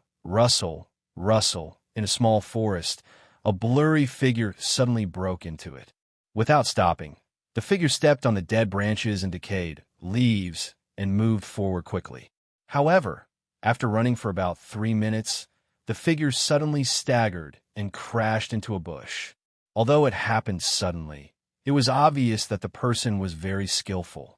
The figure subconsciously made a few evasive movements in the air and successfully avoided most of the thorns on the bush. At this moment, before the figure could get up, sparks suddenly lit up not far away, and the sound of messy footsteps could be heard. Thud. Where is she? I just saw. She's injured and can't run far. She must be nearby. You guys go over there. You take some people over there. The rest of you, follow me. The messy footsteps gradually faded away, and the hundreds of burly figures soon disappeared. The area also dimmed, and night fell again. Suddenly, huff. The sound of heavy breathing was suddenly heard. It was rapid and hurried, like a severely injured wild wolf. From this sound, one could tell that the person was not in a good condition. However, after more than 10 breaths, the sound was forcibly suppressed. Then the grass turned, and the figure stood up from the bush. She looked around, her chest rising and falling. As if she did not sense the danger, she stepped over the bush, then staggered a few steps and slowly sat down with her back against an ancient tree. The spear in her hand fell to the side. Huff. The light panting sounded again. She looked up and slowly adjusted her breathing. The moonlight was cool like water, but it could not beat the endless night. However, the dense branches could still cast some spots of moonlight, illuminating this person's upturned face. Her hair was disheveled, and traces of sweat and blood could be faintly seen. Although her appearance was rather disheveled, it was difficult to conceal her unique and resolute temperament. It was undoubtedly Xiao Weian. After a while, Sylvia raised the back of her hand and slowly wiped the blood from the corner of her mouth. She looked down at the dozens of wounds of various sizes under the broken God's blessing armor and could not help but be slightly stunned. How long had it been since she was in such a sorry state? It seemed to have been a long time. The last time he was in such a sorry state was probably 5 or 6 years ago. That time, he seemed to have encountered a dozen evil cult masters on a narrow path. In the end, he managed to kill a few of them and escaped with heavy injuries. Then, he turned around and fought back in order to stall the enemy until his companions arrived. He couldn't remember clearly. However, when he was young, he was often injured in the Knight's training hall. In the end, all the healers recognized him. Sylvia couldn't help but smile when she thought of the interesting things that had happened in her childhood. At that time, his talent was outstanding, and he had a natural affinity with the divine fighting aura. Therefore, he was known as the martial arts genius of the Temple of Light. Now that he thought about it, with such glory, It was no wonder that none of his friends in the training hall were willing to team up with him. Every time they fought, they would team up against him. Although he could win every time, he would end up with injuries all over his body. Unfortunately, at that time, his personality was abnormally stubborn. When he saw that no one was willing to interact with him, he was even more unwilling to take the initiative to interact with others. In the end, he continuously practiced his spear techniques in a secluded area. Occasionally, when people saw him, they would praise him. However, when it reached the ears of his friends, they would dislike him. Phew! He took a deep breath and then slowly exhaled. Sylvia shook his head, dispelling the increasingly divergent thoughts in his mind. A bitter smile appeared on the corner of his mouth. It seems that I'm really dead this time. I'm always thinking about nonsense. Focusing, Sylvia's gaze became firm again. He began to consider his current situation. First of all, his divine fighting aura was almost exhausted. He couldn't even release his spear aura. There was basically no need to consider the possibility of breaking out of the encirclement and surviving. Moreover, there were too many barbarians. It was impossible to kill them all. If this continued, he would at most be able to hold on for another 2 hours. He probably wouldn't be able to see the sun rise tomorrow. No, the situation seemed to have changed. Half an hour should be enough. Thinking of this, Sylvia couldn't help but slightly shake his head. About 2 hours ago, the barbarian team that had been in a state of chaos had suddenly become very organized. Unknowingly, Sylvia realized that the space for her to escape was constantly shrinking. No matter where she escaped, she would meet the barbarians. For example, if she had temporarily escaped before, Sylvia could have rested for at least 10 minutes. But now, in less than 5 minutes, the barbarian team would come to search for her, forcing her to break out of the encirclement again. This situation of being surrounded by enemies made Sylvia have the illusion that there was a pair of invisible hands around her. Moreover, it was constantly driving her towards a dead end. She couldn't resist. Tightening her grip on the spear, Sylvia understood that there was an expert commander in the barbarian team. Unfortunately, she wasn't good at hiding. Hiding? I don't know if that guy is dead or not. Obviously, Sylvia thought of Tangan. After breaking out of the barbarian encirclement in the afternoon, Sylvia couldn't even take care of herself. Naturally, she couldn't chase after Tangan.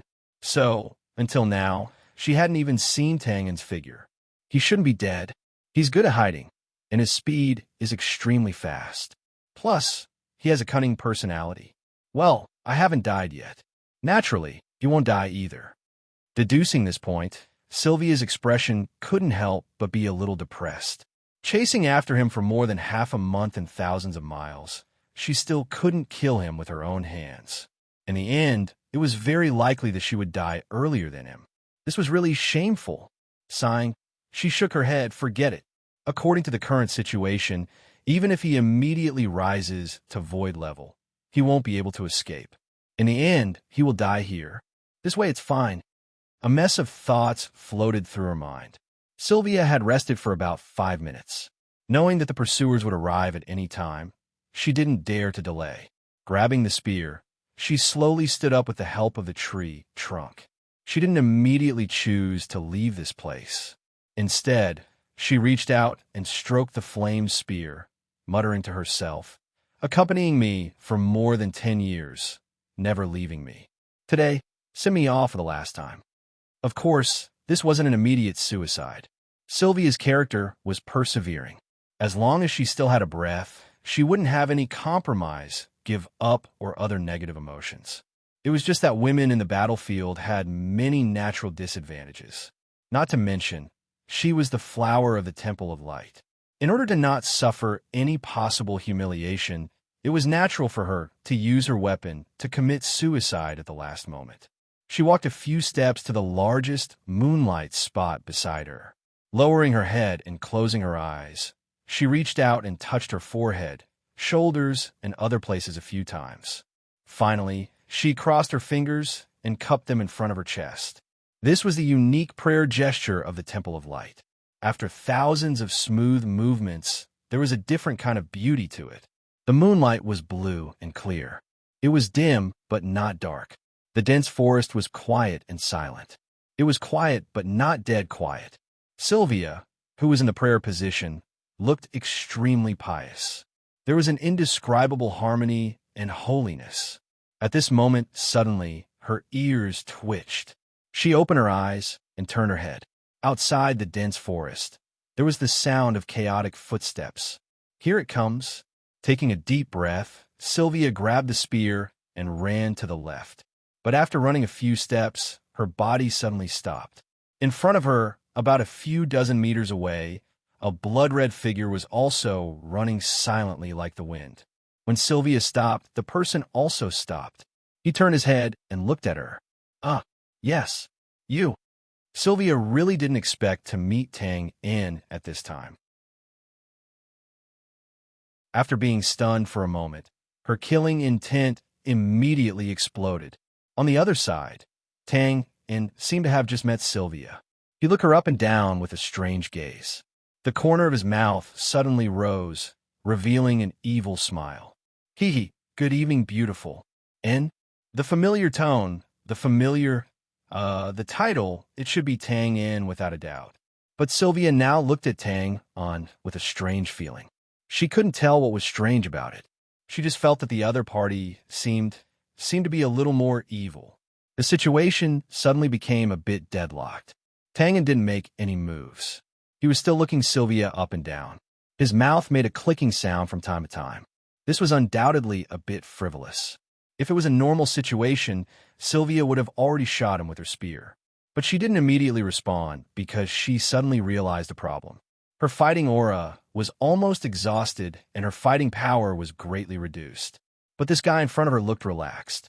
It was obvious that he was at ease. How should she fight? Of course, Sylvia was Sylvia after all. She had such an opportunity before her death. Even if the success rate was only 1 in 1,000, she wouldn't give it up. She was stunned for a moment. Then, she immediately brandished her spear and attacked. But at this time, whoosh, hundreds of barbarians appeared between the two amidst the chaotic sound of footsteps. They saw Sylvia in front of them. Before they could shout excitedly, they suddenly saw Tang In on the other side. Looking at his signature blood-red clothes, the barbarians couldn't help but suck in a breath of cold air. They were stunned on the spot.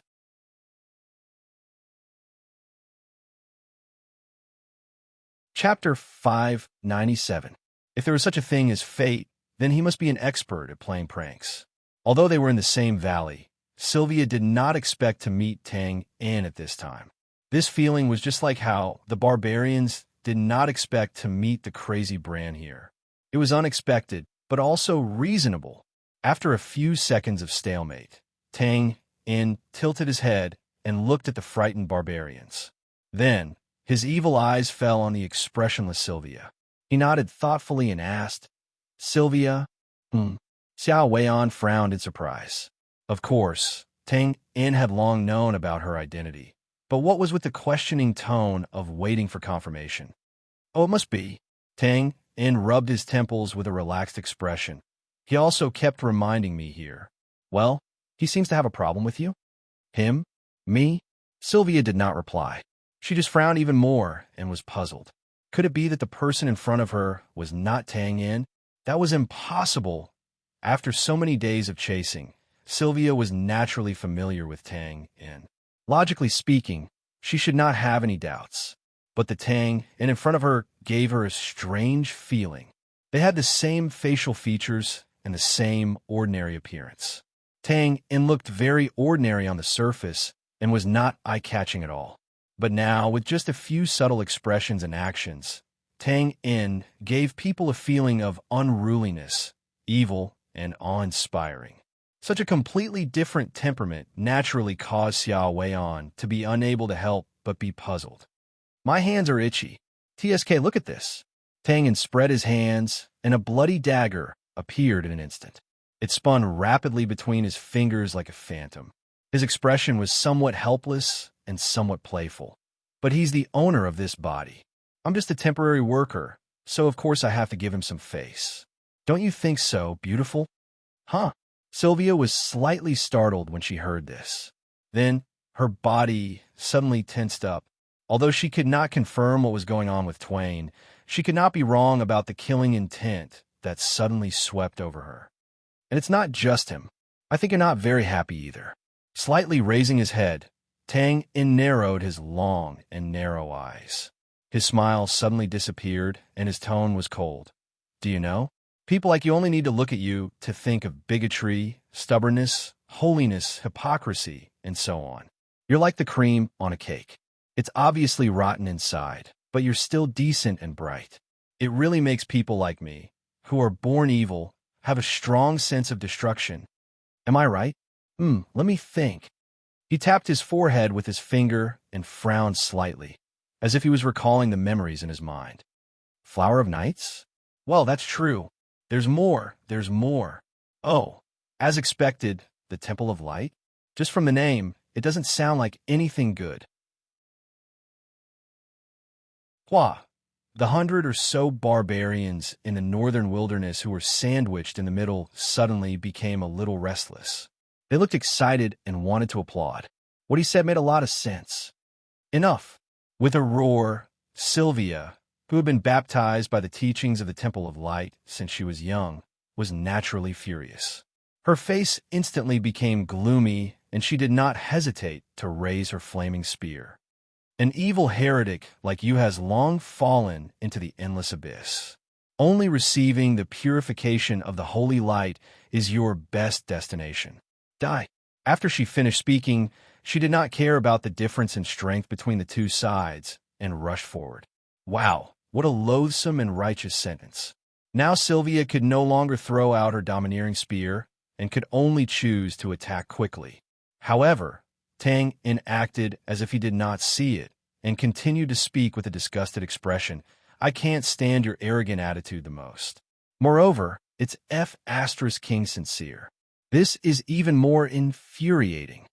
Pausing for a moment, he took a step to the side, and the blood-rayed dagger accurately touched the body of the spear. Taking advantage of the momentum, Twain's ordinary face instantly became extremely sinister. Then today, let me peel off this layer of your holy disguise. After landing, he stepped forward quickly, and his figure flashed to Sylvia's side. But at this moment, whoosh, the long spear was pulled back with a whistling sound and was thrown horizontally. Although Xiao Weian didn't have any doqi left, she hadn't lost her spear art. Dozens of barbarians wouldn't be able to get close to her. Huh! With a long laugh, Tang did not have the slightest intention to dodge. He directly waved the blood-ray dagger and shook off the flaming spear. His figure moved forward again until he was near Sylvia. At this point, Sylvia's spear could not be used at all. The distance advantage was instantly gone. Correspondingly, Tang's dagger launched a variety of small-scale ghostly attacks, forcing Xiao Weian to continuously retreat. She was in a precarious situation. In just a moment, the battle showed a one-sided crushing situation. This was naturally abnormal. Even if Tang activated the evil body skill and his fighting strength directly soared, it was absolutely not to the extent that he could suppress Sylvia in one move. The current abnormal situation was naturally because of the ceiling of the valley. Without fighting energy, even if Sylvia was born with great strength, she naturally could not resist Tang's blood energy. Not good. Sylvia secretly complained as soon as they exchanged blows. She knew that the situation was not good. The other side waved the blood-ray dagger casually, obviously with ease. If this went on, she would either be killed or captured. If she was killed, Sylvia could accept it and directly return to the embrace of the light god.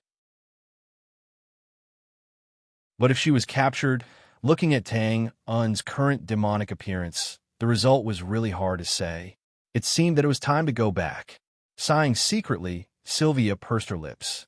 Her eyes suddenly became extremely calm, but her attack movements became even faster. With a low roar, the flaming spear shook in an instant. The blazing fighting aura wantonly surged, and the familiar domineering spear appeared again, directly sweeping towards Tang's waist. Huh! With a sound of surprise, Tang subconsciously retreated half a step. Then his eyebrows suddenly rose, and his face slightly changed. He did not avoid the domineering spear, but forcibly rushed towards Sylvia. And at this moment, she, looking up, the flaming spear condensed with Sylvia's last bit of holy fighting aura suddenly turned around, and in the blazing flames, the spear tip pierced towards his own heart. Sylvia actually wanted to kill herself with the spear. The martial arts genius of the Temple of Light, the Flower of Nights, Sylvia, killed herself with a spear. It was believed that if this news was passed back to the brand, it would definitely be regarded as the biggest joke of the year. Who was Sylvia? Even if she did not have so many honors, from the royal family of the brand to the poor commoners, who did not know this name that symbolized the holy light, the heroic beauty, and the name that made all evils retreat, but now the bloody fact was indeed in front of them. This brand man, whether noble or commoner, was incomparably revered and admired Sylvia. This brand woman who made countless brand women crazy with jealousy and could not wait to crush the eyebrow pencil in their hands. But on the surface, they had to pretend to applaud and praise Sylvia. However, on the surface, she actually turned the spear around and decisively killed herself. Everything had happened too suddenly. Anyone would have been able to recover from their shock at the first moment, let alone try to stop it. And one had to admit that even if a master committed suicide, it was not something that ordinary people could stop.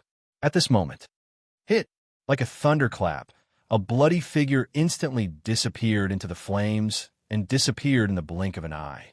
In the next moment, ding, the crisp sound of metal colliding was heard, and the bloody figure accurately hit the cold spear tip, and a spark bloomed. Pause for a while, the pitted dagger flashed, and then bounced away. The body of the flaming spear suddenly slanted and flew out horizontally. Whoosh! Thud! It nailed itself into the trunk of an ancient tree not far away. The blazing flames instantly ignited the branches, and the boundless darkness rapidly retreated. The scene was silent. Sylvia stood there in a daze. There was no hole in her heart, but her left rib was broken, and there was a burn mark on the god's blessing armor. It was not even a small injury. However, because of the sudden death, even someone as calm as Sylvia could not immediately recover. At this moment, suddenly, bang, her delicate body trembled, and she seemed to subconsciously want to dodge, but the attack had already arrived. Her body went soft, and she fell straight to the ground. She did not fall to the ground, because the bloody figure behind her took a step diagonally, caught the falling dagger with one hand, and directly carried her up with the other. He laughed evilly and said, "Hee hee, the flower of the nights, the flower of the nights. Want to die before I take off your holy disguise? It's not that easy. Ha!" As soon as he finished speaking, he laughed and disappeared into the dense forest in a flash. After a while, when the hundreds of barbarians who had not moved from the beginning to the end came back to their senses, there was nothing in front of them except for the burning ancient tree. "Captain, are we still going to chase?" "Nonsense, of course, we have to chase." Did you guys hear the last sentence that lunatic said?" What?" "He said to peel off something like skin gulp." Let's go back and search." "Right, take that spear and say that it is the spoils of war left behind after the battle." "Captain is wise."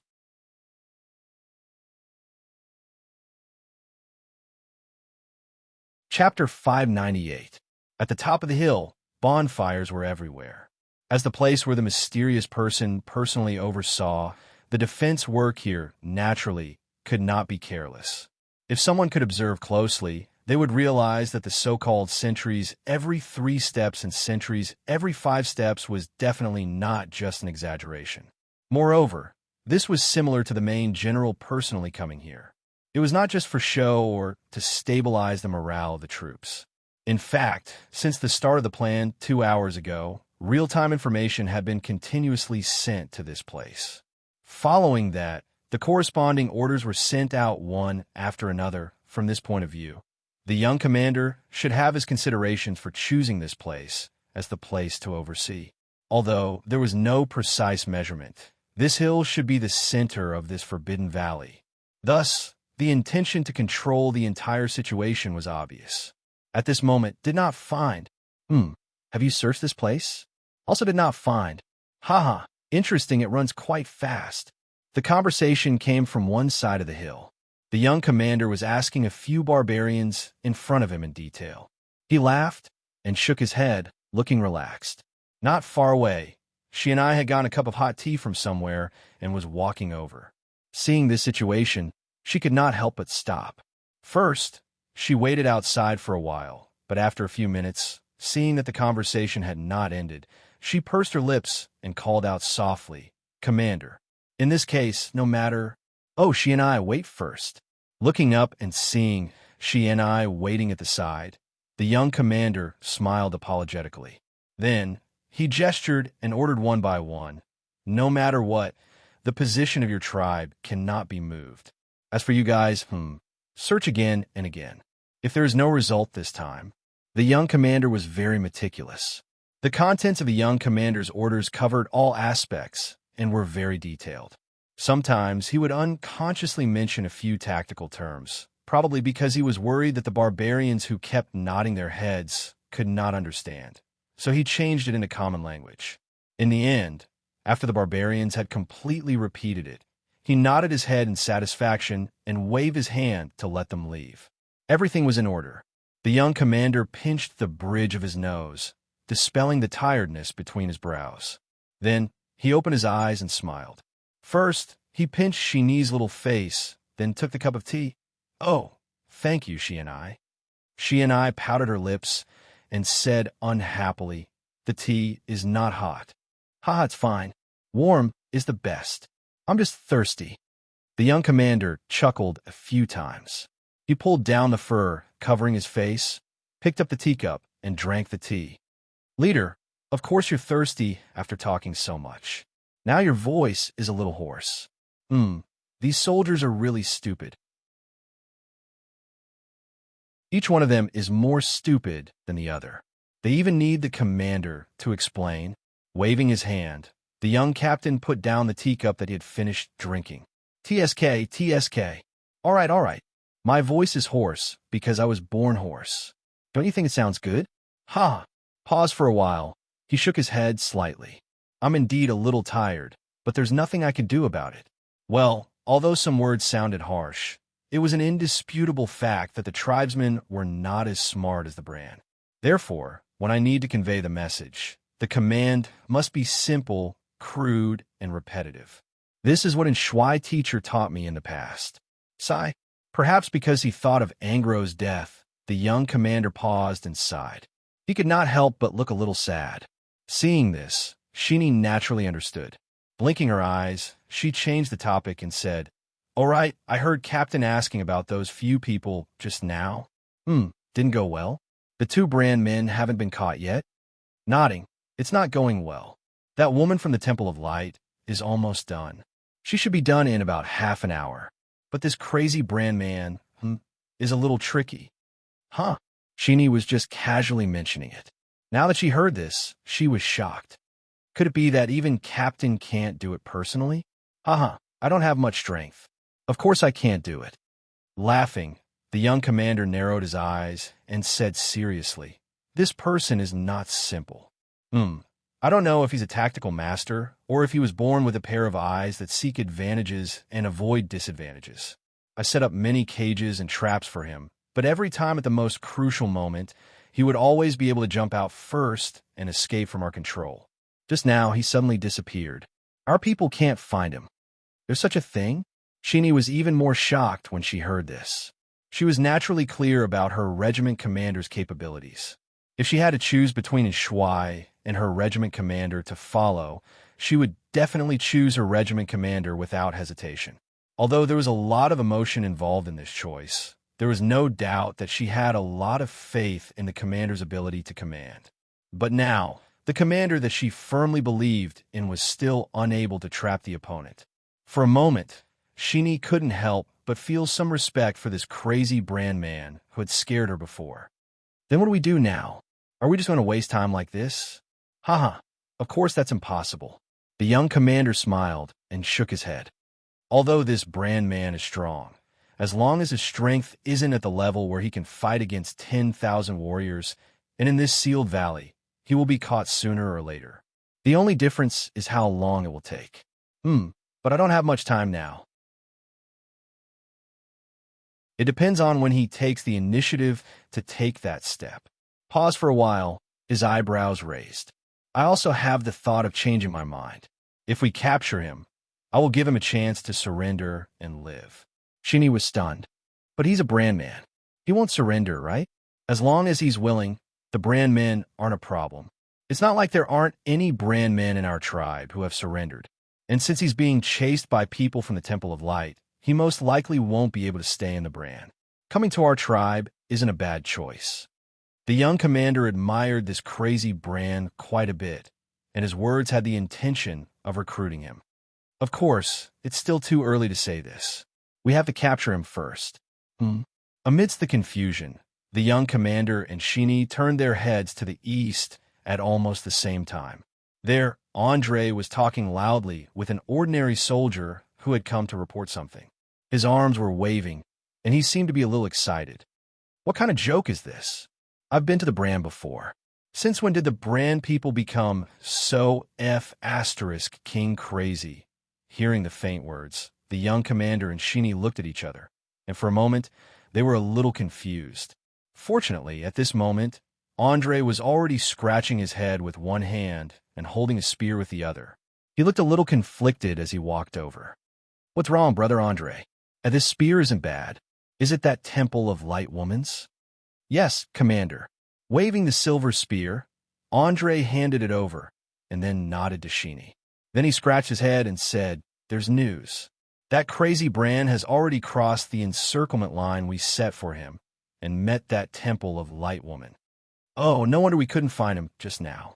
Taking the silver spear, the young commander nodded in realization and then said with interest, And then? Did they fight? There was a fight.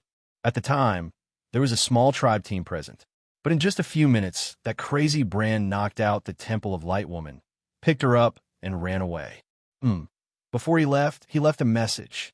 Pausing, Andre looked at Shinny on the side, and his expression was a little hesitant.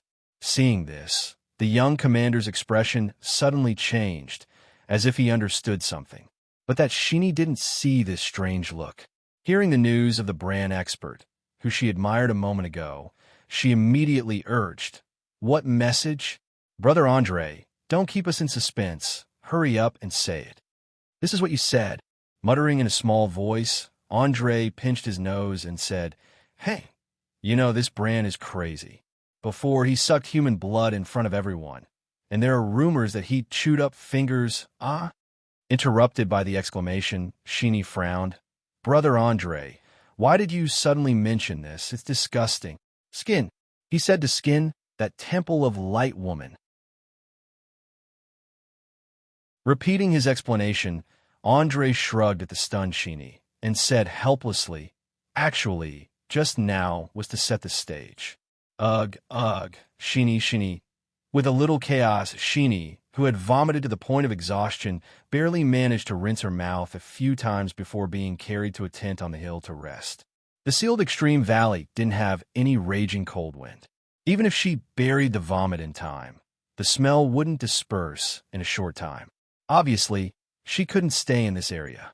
Walking to the other side of the mountain, after chatting for a while, the young commander suddenly said, Andre, when that crazy brand appears again, you will lead the merchant group to track him.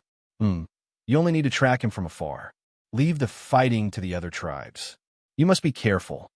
Ugh, how can that be? Hearing this, Andre was shocked and immediately rejected. Our mission is to protect the commander's safety. That crazy brand is very strong.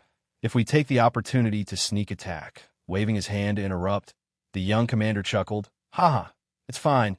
Let me finish first. The night sky was low, and on the bright and quiet hill, there were whispers mixed with the crackling of the bonfire. For a moment, it was hard to hear everything, but vaguely, there was a hint of a conspiracy.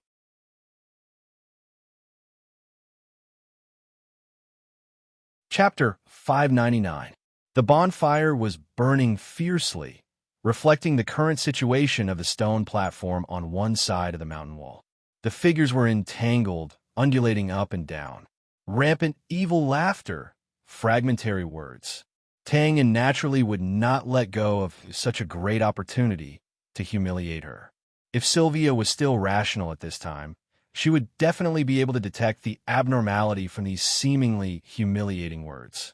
The words Temple of Light, God, and so on had appeared too many times. However, with Sylvia's current situation, of course, she would not notice these words.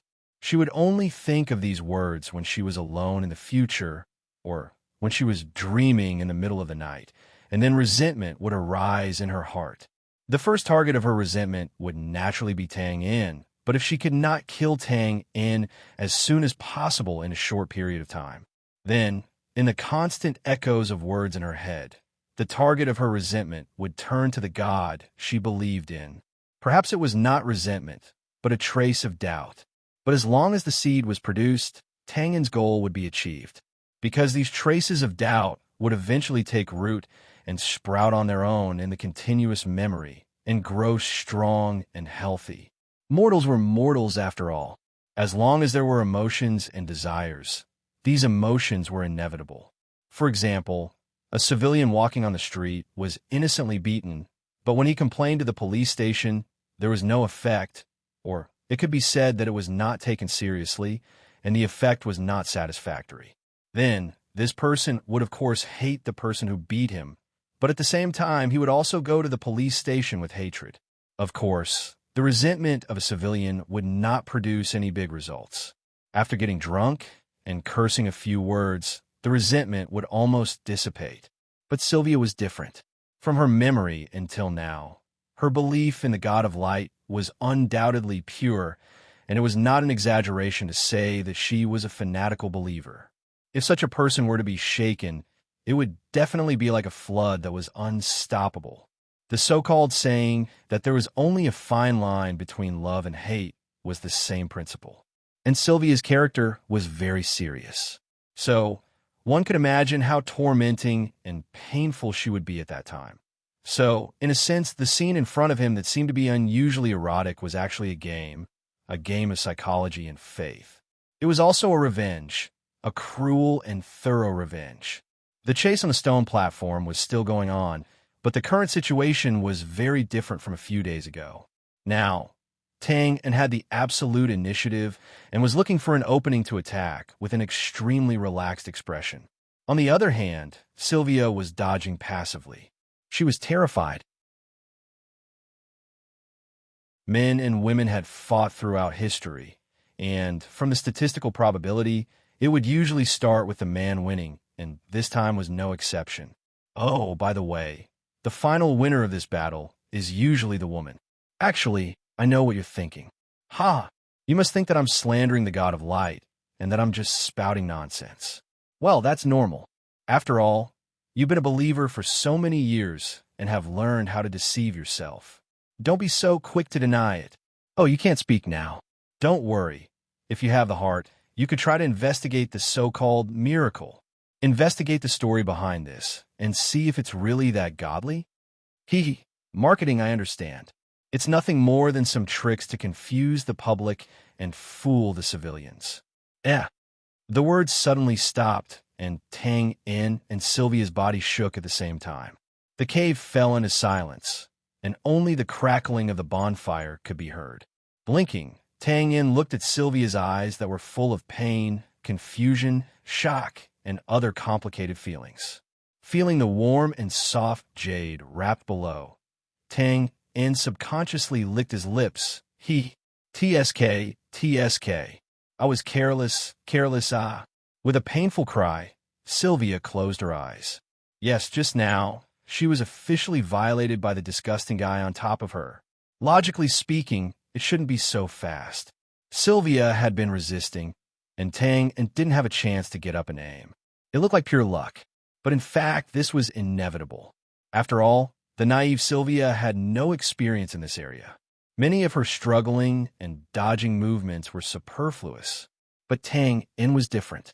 Although he hadn't done it in a different world, he wasn't a virgin. In the modern world, He had a girlfriend and accumulated a lot of combat experience. And Tang in the state of the evil body, naturally inherited this experience. It was only natural for such a situation to occur now. No one knew Sylvia's complicated feelings now. Or perhaps, even she herself didn't know. But she was Sylvia. She was one of the 12 holy knight commanders of the Temple of Light. The overbearing Sylvia with peerless strength. She was Sylvia, whom many experts of the savage cult hated, but who had no choice but to retreat when they heard the news. She was Sylvia, whom countless young men in the brand dreamed of, but when they really got close to her, they would only think of blasphemy. But now this beautiful woman's body was taken in this shabby cave, and it was an out-and-out rape. Since the city gate had been broken, Tang naturally had no reason to immediately withdraw his troops. Without hesitation, the humiliation continued, and his instincts began to drive his body's movements. And Sylvia opened her eyes in an instant, and her breathing became rough. Of course, this wasn't because her body felt something, but because it was completely caused by the pain. The fierce resistance was staged again. Sylvia tightly pursed her lips and didn't make any more sound. At the same time, her body trembled constantly, like a fish out of water, fighting for its life. This kind of resistance was naturally not meaningless. As mentioned before, as long as a woman didn't compromise and resisted desperately, it was difficult for the perpetrator to succeed. And although Tang was doing the hard work now, he didn't want to forcibly break Sylvia's hands and feet and completely control her, because the humiliation would be greatly reduced. So, basically, it was also intermittent, and there wasn't any continuous pleasure.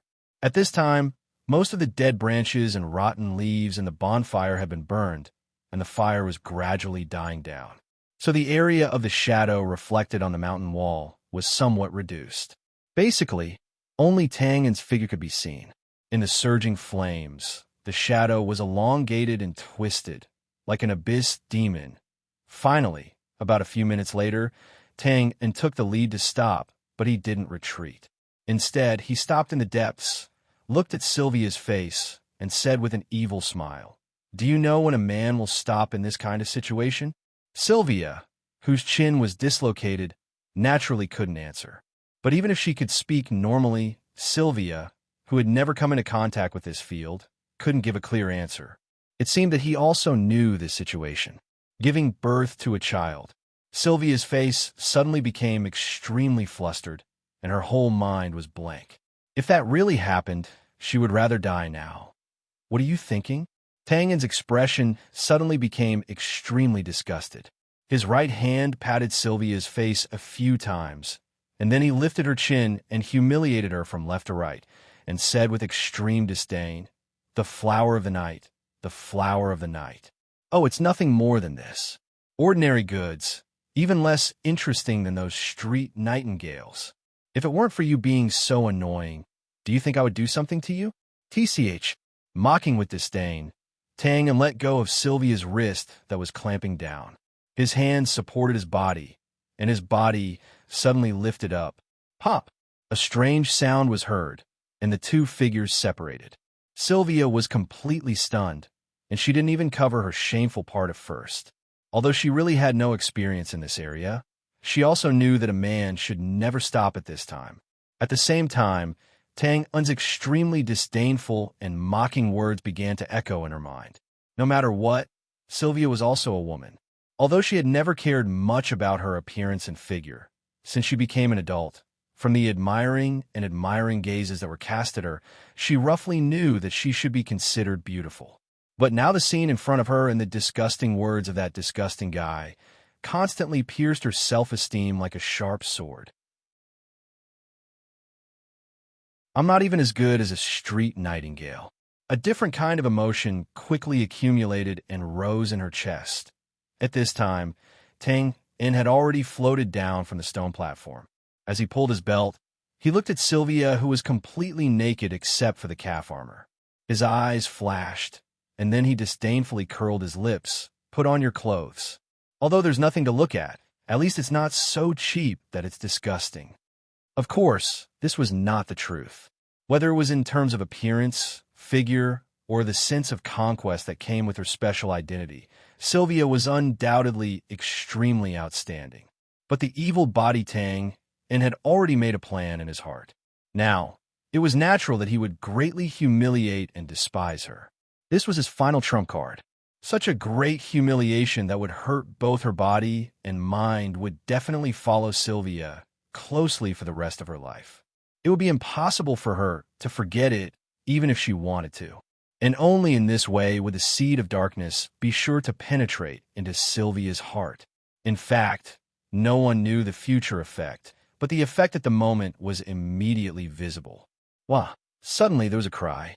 Since she could remember, no matter how unbearable the pain she suffered, no matter how difficult the situation was, Sylvia had never made a sound. But now, she was actually crying.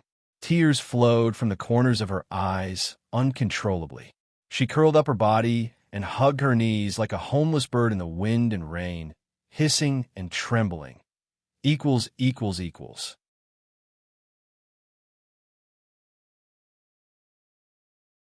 Chapter 600. The dim light of the night shrouded the wilderness. It was about 3 or 4 o'clock in the morning. It was close to dawn. Halfway up the mountain, there was a slight tremor. A millstone boulder was moved from somewhere else. It fell down and blocked the entrance of the hidden cave. Then, in the darkness of the night, specks of blood flashed. A figure stood in front of the huge rock, waving his arms as if he was resting. Rustling sounds could be heard as rocks fell one after another. Only when a faint yellow light shone through the cave did he stop. Needless to say, this person was Tang Yin. Tang Yin in the state of the evil body. Just as he had planned before, since he was unwilling to simply kill Xiao Weian here, he would naturally leave quickly after humiliating her. After all, although this cave was hidden, more than 10,000 barbarians weren't incompetent. They could hide for a while, but they couldn't hide for a large-scale search. Of course, in order for this plan to be carried out smoothly, and for Xiao Weian to constantly be tormented by the wavering of her faith, Tang Yin naturally could not let her die in the hands of the barbarians. Therefore, Tang Yin immediately moved a boulder to block the entrance after knocking Sylvia unconscious. He also made a meticulous camouflage on the outside to ensure that the barbarians wouldn't find this place in a short time. After cleaning up the traces and finally covering the dozens of vines on the outside, Tang Yin took 2 steps back and looked around. Then he nodded and said, "It's done." Tang Yin's camouflage skill was top-notch. The hidden cave in front of him had become a natural part of the mountain. It was as if it had never appeared. There was no flaw. Not to mention observing from the outside, even Sylvia would have to spend a lot of effort to come out. Of course, Sylvia had been knocked unconscious. Moreover, Tang Yin had hit her hard. It was estimated that she wouldn't wake up for a few hours. At that time, without the aid of any fighting energy or tools, it would take at least half a day for Xiao Weian to use brute force to move the boulder blocking the door and escape. Tang Yin did not doubt Xiao Weian's perseverance at all. However, by the time she came out, she was afraid that the sealed valley would be empty. After going through the plan from start to finish, he didn't miss anything. Tang Yin nodded slightly, and then suddenly smacked his lips. "TSK, TSK. Although your life is saved, how are you going to escape when the time comes? Were they going to run around naked in the mountains? Oh, just thinking about it makes me look forward to it." Hee. Amidst the evil laughter, Tang Yin's figure flashed and instantly disappeared on the spot. The boulder was silent and the vines withered. Who would have thought that the famous flower of the Knights of the Temple of Light would suffer a nightmarish humiliation in this shabby cave?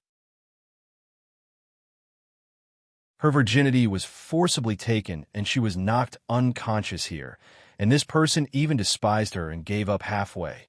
Such a disgrace. Even blood wouldn't be enough to wash it off. The scene in the cave didn't take long, at most half an hour or so. The tens of thousands of barbarians were still searching like a net. Sparks flew everywhere, showing no signs of giving up. Not long after Tang Yin left the cave. Beep, beep, alarms and roars rose and fell one after another. ringing out one after another. It was undeniable that under the arrangement of the young leader, the barbarian search team followed one wave after another. It seemed very organized. It wasn't an exaggeration to say that the sealed valley was no different from a dangerous place. Even if Tang In was extremely fast and had top-notch concealment skills, he would inevitably be discovered. Of course, discovery was one thing. Encirclement was another. As long as Tang In wasn't unlucky enough to fall into the traps set by the barbarians in advance, then the barbarians wouldn't be able to form a large-scale encirclement around him in a short time. Tang In was now moving in the direction of the east. That was the nearest exit of the valley. As for whether he wanted to break out from there, well, Tang In didn't pay attention to logic when he was in the state of the evil body. No one knew what he was thinking, just like when he suddenly pushed Sylvia away when he was enjoying himself. Whoosh. Tang In didn't have the slightest intention of hiding. His figure was as fast as lightning as he went straight to the east exit of the valley. On the way, he bumped into several groups of barbarian soldiers, but before they could react, Tang In had already rushed past them. The area of the sealed valley wasn't small, but it wasn't big either. At such a speed, Tang In could see the east exit of the valley in about 10 minutes. He stopped and narrowed his eyes. This valley entrance was different from the spacious valley entrance he had entered from the south. It was extremely narrow, like a line in the sky. It was a typical terrain that was easy to defend but hard to attack. At this time, countless barbarians were standing around the narrow valley entrance, including the peaks on both sides. The night was blurry, so he couldn't see clearly, but there were at least 1,000 of them. Moreover, they must have heard the warning sounds from behind. They were already prepared and were ready to draw their bows and knock their arrows. After a moment of silent observation, Tang In shook his head slightly. He seemed to be helpless. Of course, if his previous plan was to break out from here, he would have been disappointed. The young commander had made such a big move and mobilized so many people. Naturally, he wouldn't make a mistake in this regard. Tang In turned around again and narrowed his eyes to look behind him. A dense group of barbarians was shuttling between the hills. They were constantly encircling him. Among them, there were a few figures that were exceptionally eye-catching. With a few simple movements, they easily crossed the gullies and hills in front of them. They were obviously experts. However, they seemed to be afraid of Tang In. They stopped at a distance of 1,000 meters and didn't approach him. The evil body of Tang In didn't make any special reaction to this. He acted as if he didn't see them and rushed out quickly. This time, he was heading towards the north. It seemed that he would only be satisfied after checking all the exits of the valley. The barbarians' encirclement hadn't formed yet. Naturally, they couldn't encircle Tang In. He spread out his speed and easily broke out of the encirclement. The barbarians behind him had a clear division of labor. Some of them stopped and returned to their own defensive areas. Some of them continued to pursue him, crossing various defensive areas. However, there was still a big gap between the speed of the ordinary barbarians and that of Tang In. In just a moment, they were left far behind. At this time, the experts of the barbarians finally appeared. There were about 15 or 16 of them. They were the only ones who could barely keep up with Tang In's speed. They were closely following him at a distance of 1,000 meters. They ran like this for about 10 minutes. Suddenly, Tang In front of them stopped abruptly and turned around. He rushed straight to the southwest. After a few breaths, the complexions of the more than 10 experts of the northern wilderness changed greatly. It turned out that Tang In had increased his speed by a large margin. In the blink of an eye, he had pulled a long distance away from them. His figure disappeared into the night. Speed up, speed up, speed up again. Whoosh! If Tang In's previous speed was as fast as lightning, then he had now turned into a swift and violent lightning. The trees, hills, and other things around him were constantly flashing past his line of sight as he rapidly retreated. The quiet and windless sealed steep valley was now accompanied by the whistling sound of the wind because of Tang In. There was no doubt that Tang In was now running at full speed. Moreover, his speed was even faster than before in the state of the evil body. It could be said that he was terrifying. In a short 3 minutes, Tang In seemed to have reached his destination when he turned and climbed up a low mound. His speed had slowed down. However, in this state, even Tang In himself seemed to be unable to control his powerful inertia. He once again rushed forward a few dozen meters and arrived at the top of the mound. Then his eyes suddenly brightened. In front of him was a mountain peak that was neither too tall nor too short. Bonfires were everywhere, illuminating the surrounding 100 meters. Teams of barbarian soldiers holding iron rods were patrolling the surroundings. There were also many soldiers with bows and arrows at the back of the mountain peak. The defense was extremely tight. If a barbarian discovered Tang On at this time, he would certainly show a horrified and frightened expression, because this was the center of the sealed steep valley. And on the top of this mountain peak, the young commander with a special identity was commanding. At this point, the evil body of Tang Un's thoughts and goals were obvious. Sylvia would leave the cave in about a day. At that time, she would have two choices. One was to continue to pursue Tang Un, and the other was to return to the brand. The former was naturally for revenge, washing away the shame and so on. The latter was her first subconscious reaction after her physical and mental injuries. It could be said that both choices were possible, and if Tang Un was more than 100 miles away from the sealed steep valley, then Sylvia's choice would naturally lean towards the latter. After all, she didn't succeed in pursuing him at close range. Now that he was more than 100 miles away, there was no point in pursuing him. Therefore, Tang Un had to break out of the sealed steep valley as soon as possible. This way, he could lead the barbarians away and prevent Sylvia from running into them again. Secondly, he could increase the distance between him and Sylvia. She would give up the idea of pursuing him and return to the brand to wait for the seed of darkness to take root and germinate. But who would have thought that Tang Un would choose to break out of the sealed steep valley by turning around and killing the barbarian commander?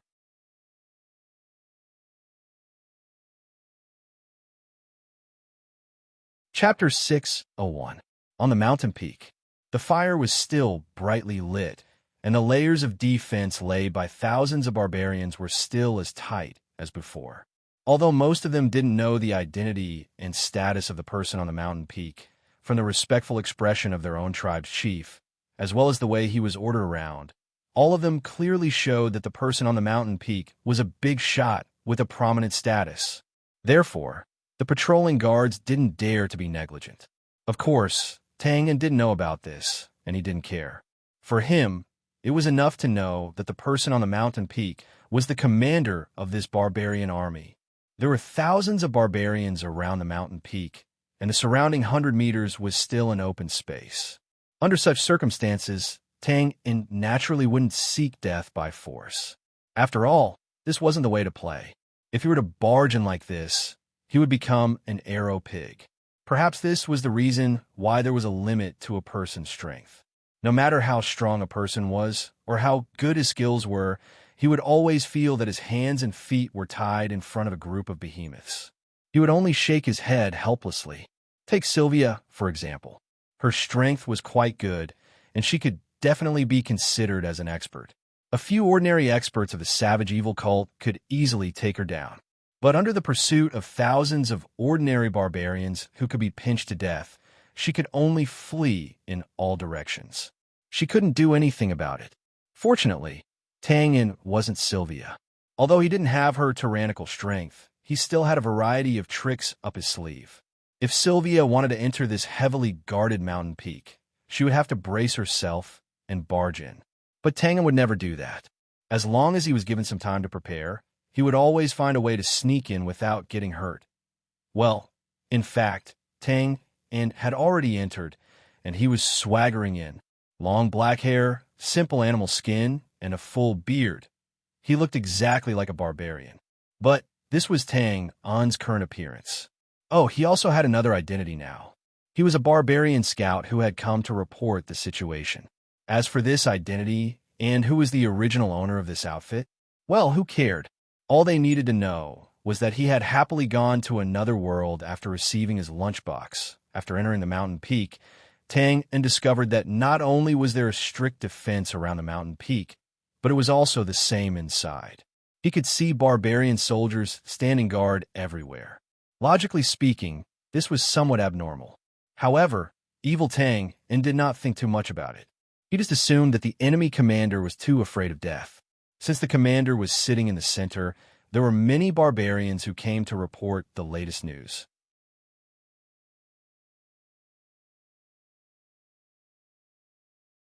However, the expressionless Tang and suddenly raised his hand and slapped the barbarian. The slap was so light that it didn't even make a sound. Bang! The middle-aged barbarian didn't have time to react. It was as if he had been hit by a galloping warhorse. He was sent flying in a whirl. The stack of papers in his left hand also scattered in a flash. Whoosh! Everything happened in a flash. Even the barbarian soldiers who were about to return didn't understand what had happened. They were still in a daze. They saw the barbarian's figure flash and appear in front of the barbarian soldiers from the white papers that were fluttering in the air. It was as if he had shrunk the ground and appeared in front of the barbarian soldiers. Blood-red light burst out. Bang, bang, bang. These guards were only here to maintain order. They didn't have any defensive function. After all, they wouldn't be able to stop someone who could break into this place. So, the symbolic meaning was far greater than the actual effect. Therefore, they couldn't stop Tang on sudden attack. A few tall and sturdy figures flew up in the air amidst the screams. Tang took advantage of this gap and quickly rushed towards the tarpaulin tent. It was only a few dozen meters away. Tang didn't waste his time to look for the entrance of the tent. He waved his arm and a cold blade light flashed. Chi! The tarpaulin was torn apart. He rushed in. However, Tang's body shook as soon as he stepped in. His expression changed. The barbarians who were standing or sitting in the tent didn't expect such a situation. They looked at this uninvited guest in a daze. Of course, this wasn't the main point. The main point was that these people were obviously ordinary barbarians. They didn't look like the young commander and the others. He had obviously fallen into their trap. Tang turned his head and looked at the barbarians who were slowly coming up from the top of the mountain. The corners of his mouth curled into a mocking and evil smile. Well, it was a self-mocking smile this time. Oh, Fu asterisk. At this time, a few barbarians who were supposed to be on the left side of the mountain appeared on a small hill. Wow, you took the bait. Who asked you to do those disgusting things to scare me? Serve you right. Commander, we did it. Looking up at the human figures on the top of the mountain and hearing the deafening battle cries, she and I clenched her fist and waved it in the air. She cheered with a face full of joy. Not yet.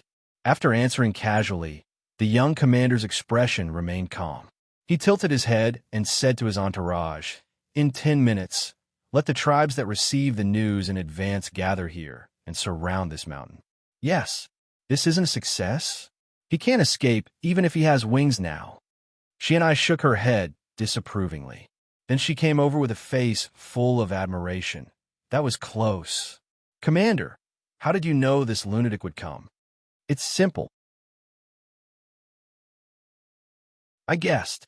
Commander, this perfunctory answer obviously couldn't satisfy Shini's curiosity. She whined coquettishly and shook the young commander's arm. All right. It seemed that he couldn't do anything about this. The young commander finally gave in and shook his head slightly. Actually, I guessed. And wait for me to finish. From the moment we entered this valley, the two Bulan elites only had 2 options to break out of the encirclement. One was to barge into the heavily guarded valley, and the other was to think of some cheap tricks, such as taking us as hostages or killing us to create chaos and take the opportunity to escape. These 2 choices weren't good. Relatively speaking, the first one had a higher chance of success. The second one had a higher chance of being unharmed. If they had to choose, most rational people would choose the first one, because although they might be heavily injured, they would still have a chance to escape. Unlike the second one, although it has a great temptation, there are too many unknown risks. If they aren't careful, they would be doomed eternally. She and I blinked and said, but he chose the second one. That's why I said he's crazy. Or maybe, spreading out his hands, the young commander squinted his eyes and looked at the top of the mountain. He smiled. Haha, just like how I don't know how crazy he is. He definitely doesn't know how powerful I am.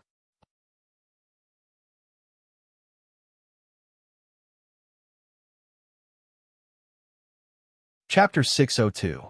Just like how I don't know how crazy he is. He definitely doesn't know how powerful I am. Paused for a while, laughed, and shook his head.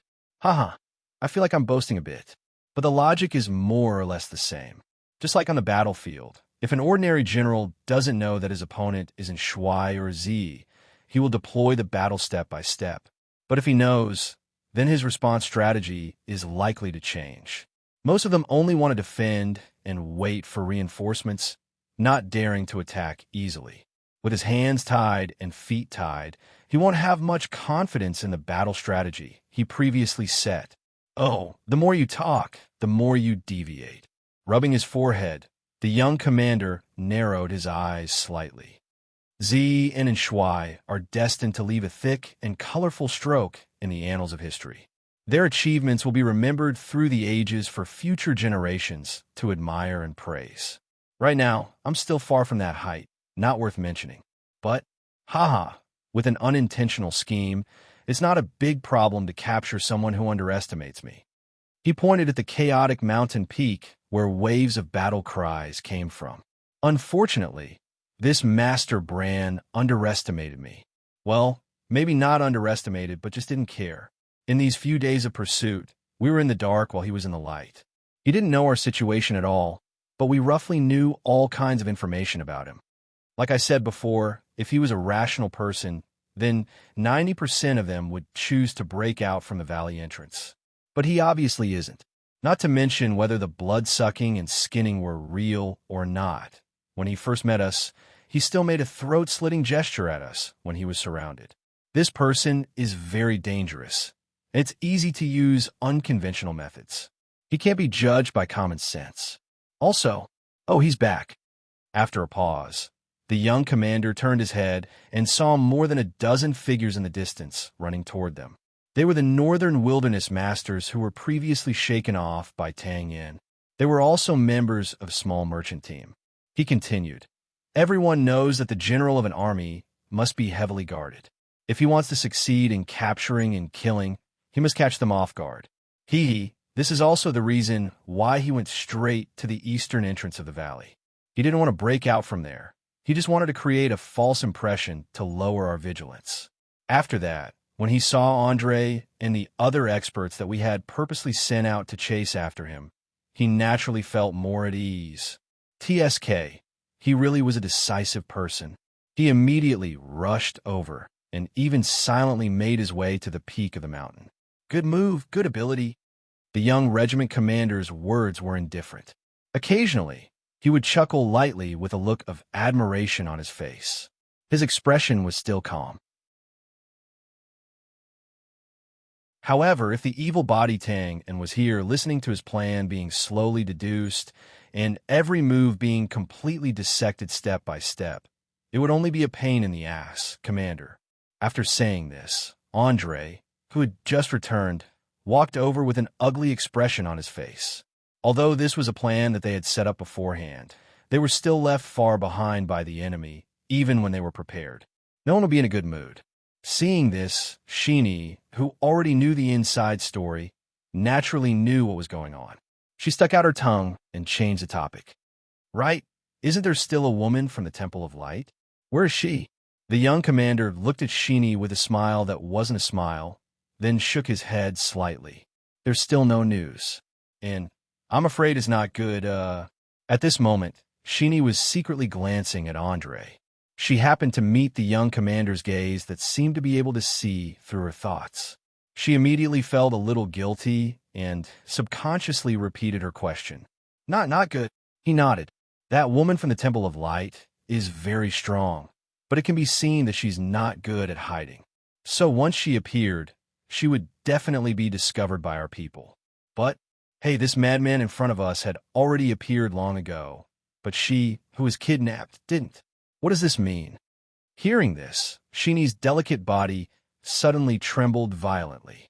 She clearly swallowed her saliva and with a frightened and hesitant expression, she said, no, she couldn't have really been skinned by the madman.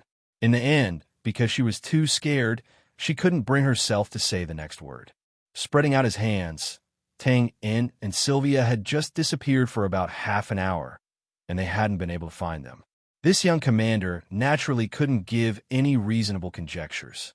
But based on the situation of the two chasing over 1,000 miles to this place, the captured Sylvia situation naturally wouldn't be too good.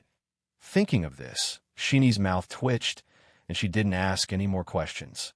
At this moment, the battle on the mountain peak was still ongoing, but the location had changed from the peak to the middle of the mountain, and it looked a little messy. Seeing this, Andre couldn't help but frown. It was very obvious that the ambush on the mountain peak wasn't able to trap the enemy. And now that they were at the middle of the mountain, where there was more space to maneuver, it would undoubtedly be harder to kill the enemy. Of course, this was only a small worry. At this point, Andre didn't think that the enemy had the possibility of killing their way out of the mountain peak. And at this moment, the surrounding tribes had already rushed over, surrounding this place so tightly that not even a drop of water could trickle through. No matter how one looked at it, this was definitely a dead end. But, The young commander was surprised, and his bright brows were also slightly wrinkled, as if he couldn't understand. Strange.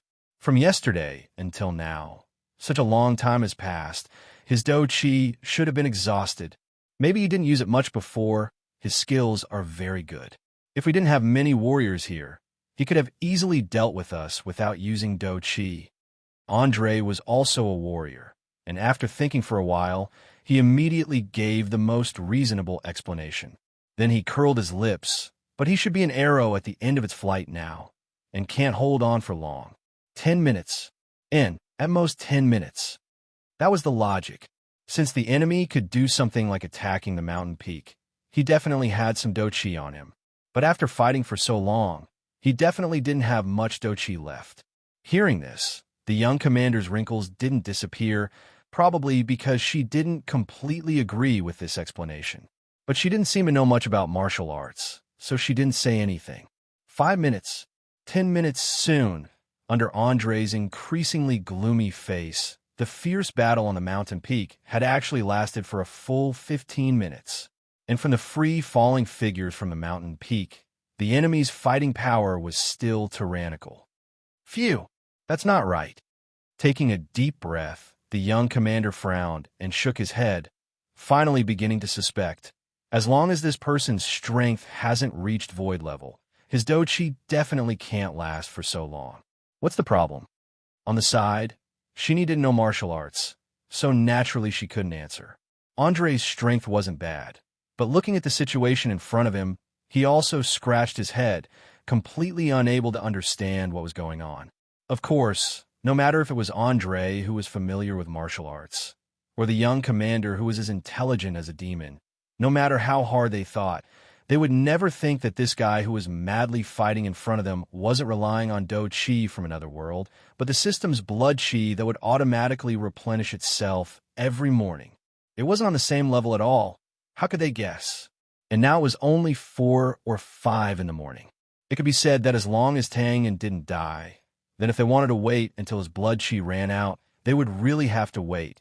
Smart people usually wouldn't give up so easily, and this young commander was the same. From time to time, he would whisper to himself, guessing one possibility after another, which would be immediately denied, and then guess again. 10 minutes later, Andre was the first to give up, raised his head, and suddenly punched the air with his right fist. Whoosh! In the air, breaking sound. The black light on his arm suddenly exploded, wanton and enchanting, and then slowly dissipated in the air. After making this somewhat strange attack, Andre closed his eyes, as if he was experiencing something. A few seconds later, his eyes opened, and his hands held his head as he squatted down. His expression was a mess. There's no Do Chi. How can this madman last for so long? It was very obvious that the attack just now was because Andre couldn't understand it after much thought, and whimsically changed the target of suspicion to the sealed valley, thinking that this special environment had suddenly malfunctioned. But the result of the experiment was obviously not the case.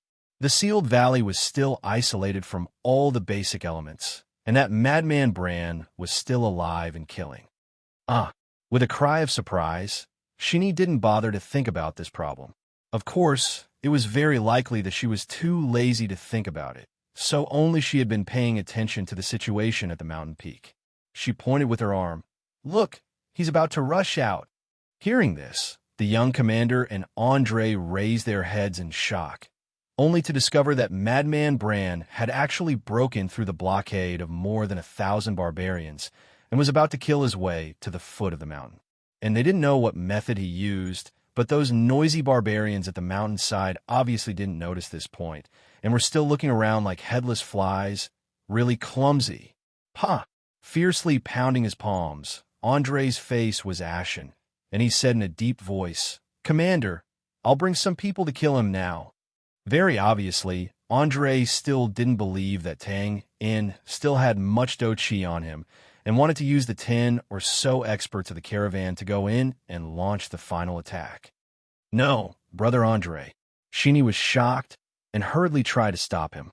This madman Bran's strength was so terrifying, Shinny naturally didn't want to see her sweetheart put himself in danger. "Stop!" With a low shout, the young commander waved his hand to stop her, and then frowned as he looked at the figure at the foot of the mountain that was moving freely, as if there was no one there, and muttered to himself for a few seconds. "Let's go, we'll go together." Shinny was speechless. She couldn't even persuade one Andre, and now she had to involve the whole team? But without waiting for her to object, the young commander had already walked forward and said calmly, "Since he can come down the mountain, then what's wrong with giving him a chance to surrender?" Although the only meeting between the two sides wasn't very friendly from the beginning to the end, the young commander admired Tang In very much and always had the intention of recruiting him. Of course, this idea wasn't very strong until Tang In miraculously rushed to the foot of the mountain with his own strength. Finally, she made up her mind to give this Bran expert a chance to surrender. Now, there were about 5 tribes gathered around the mountain peak. The one on the mountain peak was originally here, and the other 4 were transferred here later, guarding the 4 directions of the mountain peak. It could be said that there was absolutely no chance of anything happening. As for the other tribes, they were still outside, looking for Sylvia's traces. Tang In's breakthrough to the foot of the mountain could be hidden from some of the barbarians on the mountain peak, but he definitely couldn't hide from the many eyes below. Just as the young commander and the others arrived here, Tang In was about to kill his way out from the southeast of the mountain peak, but was immediately forced back by a rain of arrows. At this moment, beep, beep. After a few strange long cries, the scene gradually calmed down. The barbarians on the mountain peak didn't attack anymore, but quickly gathered and surrounded the southeast. The night was still dark, but it seemed to have faded a little. The bonfire was burning, and black smoke could be seen curling up from the mountain peak. It should be the sparse forest that was set ablaze by the bonfire during the fierce battle.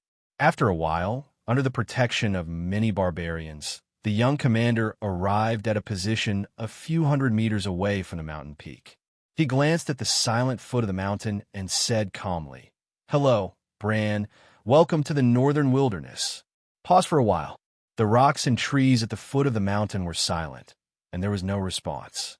He frowned and said, "Why? Since you're already here, are you still stingy to meet me?"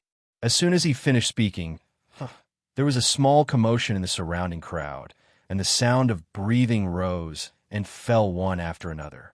It turned out that on top of a pile of rocks a few hundred meters away, a bloody figure suddenly appeared out of thin air. He slightly raised his head and slowly looked around. No one dared to meet his sharp gaze, and then he focused his gaze on the young commander. Needless to say, this bloody figure was naturally Tang In. However, at this moment, he was no longer disguised as a barbarian and was dressed in bloody clothes again. And it wasn't just his clothes. It could be said that the current Tang was covered in blood from head to toe. He was completely a bloody person who had just climbed out of a blood pool. In just a few breaths, the pile of rocks below him was already soaked in blood, and it spread in all directions. It was a murderous aura and a chilling feeling. The two sides were a few hundred meters apart, and there wasn't any eye contact, but Sheeny still gasped and subconsciously hid behind Andre. Good. The young commander was calm and composed.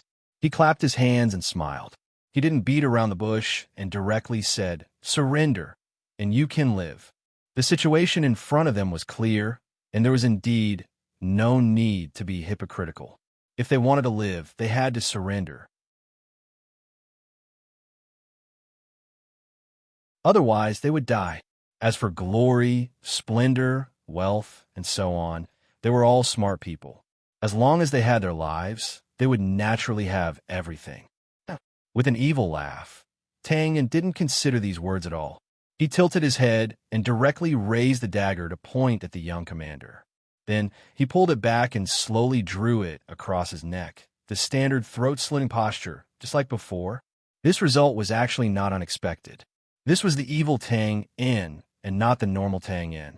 If it was the real Tang in such a desperate situation, the first thing he would think of would definitely be to fake surrender and not do something that would easily anger the other party. This definitely couldn't be considered betrayal, and so on. It couldn't even be considered as having no moral integrity. He wasn't from a brand, and he wasn't even from this world, so there was no such thing as a blood feud. It could be said that if it wasn't for the fact that he had many acquaintances and friends on the brand side, he would have been used to it. It wouldn't be surprising if Tang had really sided with the Northern Wilderness tribes. Unfortunately, although the evil Tang didn't consider this, his evil and arrogant personality made it impossible for him to consider surrendering. As long as he was happy to kill, what harm was there in giving up his life? He had a kind of open-mindedness where he didn't feel sorry for something that didn't belong to him. Without a doubt, Tang An's arrogant actions instantly ignited the anger of countless barbarians. Originally, when death was at hand, he was lucky to be given a chance to surrender. It was fine if he didn't accept it, but he still dared to be so arrogant. Wasn't he looking for death? At this moment, Tang In, who was on top of the pile of rocks, suddenly raised his head and roared, "Kill!" His bloody hair danced in the wind, and he looked like a demon god. The noise in the field was instantly suppressed, and it was almost inaudible. So what if it was 1,000 people? So what if it was 10,000 people? As long as the dagger was still vibrating, as long as the blood hadn't flowed, then they would fight to the death. Fong, Xiao. As if he also felt this crazy and determined killing intent, the young commander didn't say anything to persuade him to surrender.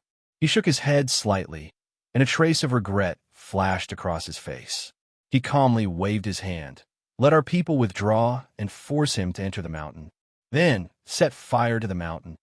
Since they had already decided to kill him, the smaller the price, the better. With the soldiers of these 4 tribes guarding the perimeter, Tang In, who was already covered with injuries, definitely wouldn't be able to rush out. Therefore, as long as the soldiers on the mountain withdrew and set fire to the mountain, they would be able to burn Tang In alive. Or they could shoot Tang into death when he tried to force his way out. The reason why they didn't do this before was that the young commander did have the intention to recruit him. Secondly, he wanted the soldiers of the tribes to kill this murderer with their own hands to vent their hatred. But now, it was the tribes that failed to live up to expectations, so they couldn't blame anyone else. As soon as the order was given, the barbarian soldiers on the mountain began to withdraw in an orderly manner amidst a few strange whistles. This naturally wouldn't be a problem. Although they couldn't surround Tang In previously, it was still very easy to withdraw by themselves. Even if Tang In noticed and chased after them, how many people could he kill? In fact, Tang In really didn't have the time to care about other things now, because the barbarians on the perimeter had already advanced with bows and arrows. They continuously used arrows to open a path. It was impossible not to retreat to the mountain. Everything seemed to be in order. When a behemoth-like group of forces was activated, The power of a single person was indeed limited. After observing for more than 10 minutes and seeing that the situation was settled, the young commander and his group turned around and retreated.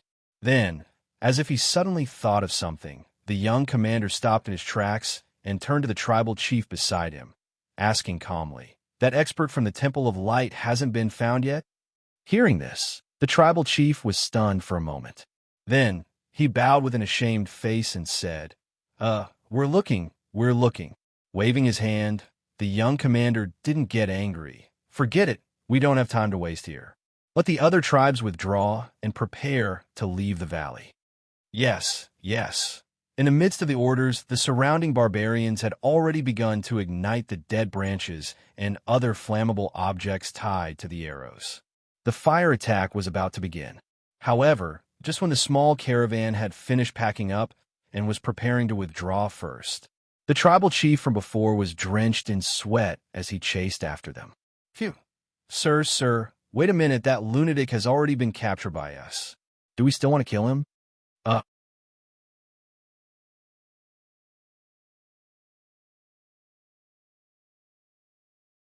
Chapter 603. P.S. It's almost a new year, so I have many things to do. I can guarantee that I can write at least 5,000 words a day, but I can't guarantee the update time. Please forgive me. At noon, in the Forbidden Valley.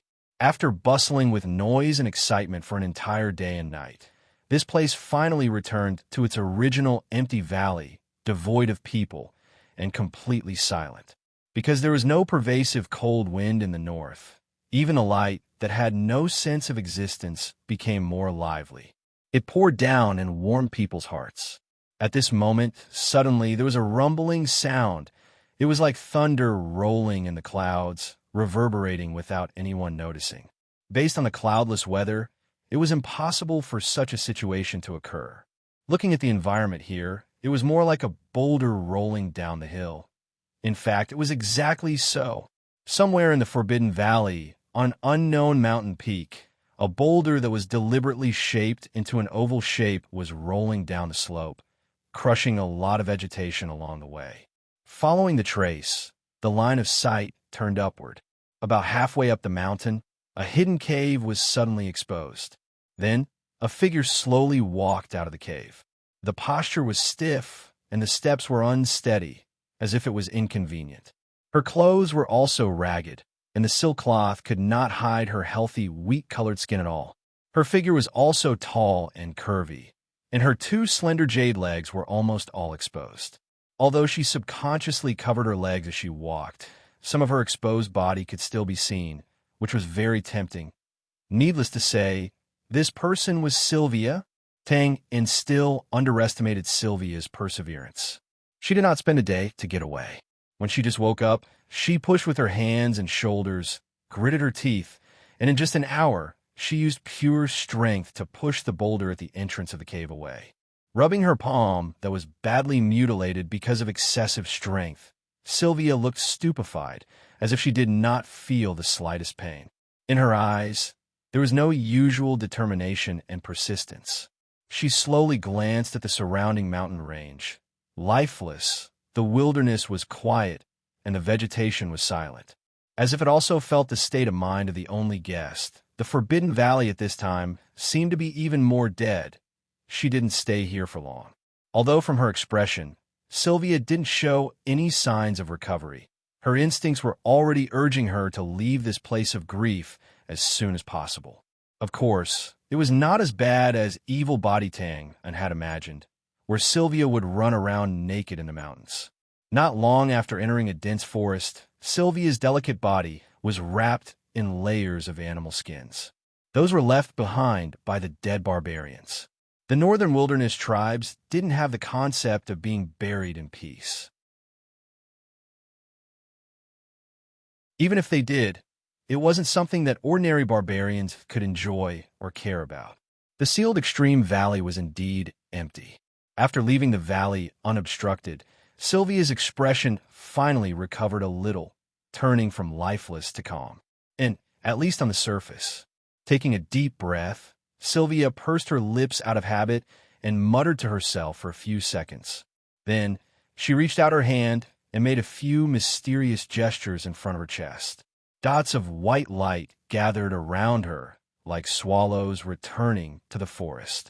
After leaving the sealed extreme valley, she naturally had do chi. Although the amount of do chi that could be accumulated in such a short time was very little, it was more than enough to release a tracking magic. When the light dispersed, Sylvia suddenly turned her head and looked towards the northeast. Her calm expression disappeared in an instant and was replaced by a mixture of unwillingness, hatred, resentment, and many other negative emotions. For a moment, a rarely seen ruthless killing intent appeared on her holy face. Phew! After a long while, Sylvia let out a long breath. Her expression gradually calmed down. Then, she bit her lower lip and frowned, as if she was struggling with something. But after all, she was a decisive person. Very quickly, she stomped her feet and walked towards the south. That was the direction of Bran. Just as Tang had speculated, after sensing the tracking magic, she found out that he didn't die in the sealed extreme valley. Moreover, he was now a long distance away. She had no choice but to give up this pursuit. There was no need for this. In the previous 10 days of pursuit, both sides had fought many times in close proximity, but in the end, Sylvia still didn't succeed. Not to mention now that they were tens of kilometers apart. One must know that this didn't only represent the distance. There was also the difference in speed between the two sides and Tang In, who had fully recovered. It could be said that Sylvia had already lost the best opportunity to kill Tang In because of this. Of course, Sylvia could also continue to pursue and kill regardless of the consequences. She had done so before. But the situation was different now. Her identity and whereabouts had been completely exposed. Moreover, she wasn't good at concealment. If she continued to pursue, it was very likely that she would be surrounded by the barbarians again before she could catch up to Tang In. It would be a complete loss. Therefore, the only thing Sylvia could do now was to return to Bran. But after taking a few steps, Sylvia's delicate body suddenly shook. She felt a tearing pain in her lower body. She subconsciously stopped and bent over. Ugh! Sylvia let out an extremely vexed roar. She straightened her body with an ashen complexion. Her resolute expression had recovered a lot. Then, as if he was fighting against something invisible, he once again took a big step forward and walked straight ahead. It could be seen that Sylvia was very cautious now. She wasn't like before where she could move around freely. She chose to take remote paths or directly enter the forest. Not long after, Sylvia's footsteps stopped again when she was crossing over a hill. This time, it wasn't because of any annoying reason. Instead, it was because of a small lake in the gully ahead. Under the reflection of the sunlight, the surface of the ice was glistening and was quite eye-catching. Sylvia stared blankly for a while. She seemed to be thinking about something. Then, she pursed her lips and walked over without hesitation. It was now the coldest season in the northern wilderness, and this place was not a forbidden valley with a special topography. Therefore, even though it was noon and the sun was shining brightly, a thick layer of ice had formed on the surface of this small lake, and the chill was penetrating to the bone. After getting close, Sylvia first walked around the small lake. This lake was located in the middle of a cluster of hills and was quite hidden. It should have been a depression in the past. After accumulating enough rain and snow, it finally formed this lake. Other than some traces of beasts, there were no signs of human habitation. Seeing this, Sylvia walked behind a huge rock beside the lake. Rustle, rustle, rustle. After a moment, a slender jade leg stepped out first. Then, her entire body walked out without a single piece of clothing. Her breasts were tall, smooth, and smooth. They looked untainted by the mortal world, but they were like two plum blossoms. The grass was luxuriant, neither dense nor sparse. It was like fertile land, but it hid the curve of a valley. There was no concealment, no restraint. In a calm state, Sylvia's face was pure and holy. She stepped onto the ice with confidence. Her well-proportioned jade feet and the crystal-clear amber-like ice reflected each other's radiance. She walked towards the center of the lake at a steady pace. This scene was like a holy snow lotus that bloomed out of thin air in the snow, spitting out its fragrance to the heavens and earth. One could only look at it from afar. One could not bear to profane it. At this moment, the valley was silent. It seemed that even the raging cold wind was unwilling to disturb her. It only carefully blew her waist-length hair gently, adding a bit of charm to it. Unknowingly, Sylvia walked to the center of the lake. She looked around and lightly stomped her jade feet. The surroundings were filled with a dense, holy light. In the next moment, whoosh, the thick layer of ice under Sylvia's body suddenly grew many branches. Then, in just a few short breaths, they rapidly spread to the surroundings like a spiderweb. Finally, bang, the ice surface shattered and water splashed everywhere. Her beautiful and delicate body instantly disappeared from the layer of ice and fell straight into the lake. Just as mentioned before, the climate in the northern wilderness was extremely cold. Needless to say, the thick layer of ice on the lake water was even colder. It was obvious just by looking at the wisps of coldness that permeated the air. However, 1 minute, 2 minutes, soon 5 minutes had passed. Sylvia was still hidden deep in the cold lake water. She did not show herself. If one could see through the layer of ice and the lake water, they would see Sylvia hugging her knees with her long hair buried in her head. She was like a child who had her candy stolen. She sat quietly at the bottom of the lake, allowing the endless cold lake water to surround and wash her delicate body. Cold? Bone-chilling coldness? If she could wash away the filth on her body, wash away all the smell and traces left behind by that disgusting fellow. So what if it was 100 times colder? This was a resolute way of doing things. It also contained some helplessness and self-deception. Sylvia had never been a coward. She had fought for as many years as she had finished her apprenticeship. Strong enemies, difficult situations, bloody battles. She had faced countless of them head-on, and countless times she had escaped from danger by the skin of her teeth. Sylvia felt that she was strong enough. She was also determined and fearless. But her delicate body gradually trembled. Her slender fingers slowly and deeply sank into the ice. The humiliating scenes from before unconsciously flashed past her mind. She still panicked, was afraid, and didn't know what to do. I humiliated you, kissed you. Where is your God? Night's flower, night's flower. Ordinary goods, not even comparable to nightingale. So despicable that it disgusts my appetite. The humiliating words were like a demon's voice that constantly hovered in her mind. Every sentence was aimed at her heart. The surroundings seemed to have sensed Sylvia's turbulent emotions. Waves of ripples surged and spread out, and undercurrents surged suddenly. A ball of light exploded at the bottom of the lake. Vaguely, Sylvia's long hair fluttered in the wind. She opened her hands wide and roared towards the sky. A boom, boom, boom. In an instant, all the layers of ice on the surface of the lake directly shattered into pieces. The previously stagnant lake seemed to have suddenly rushed into the sea.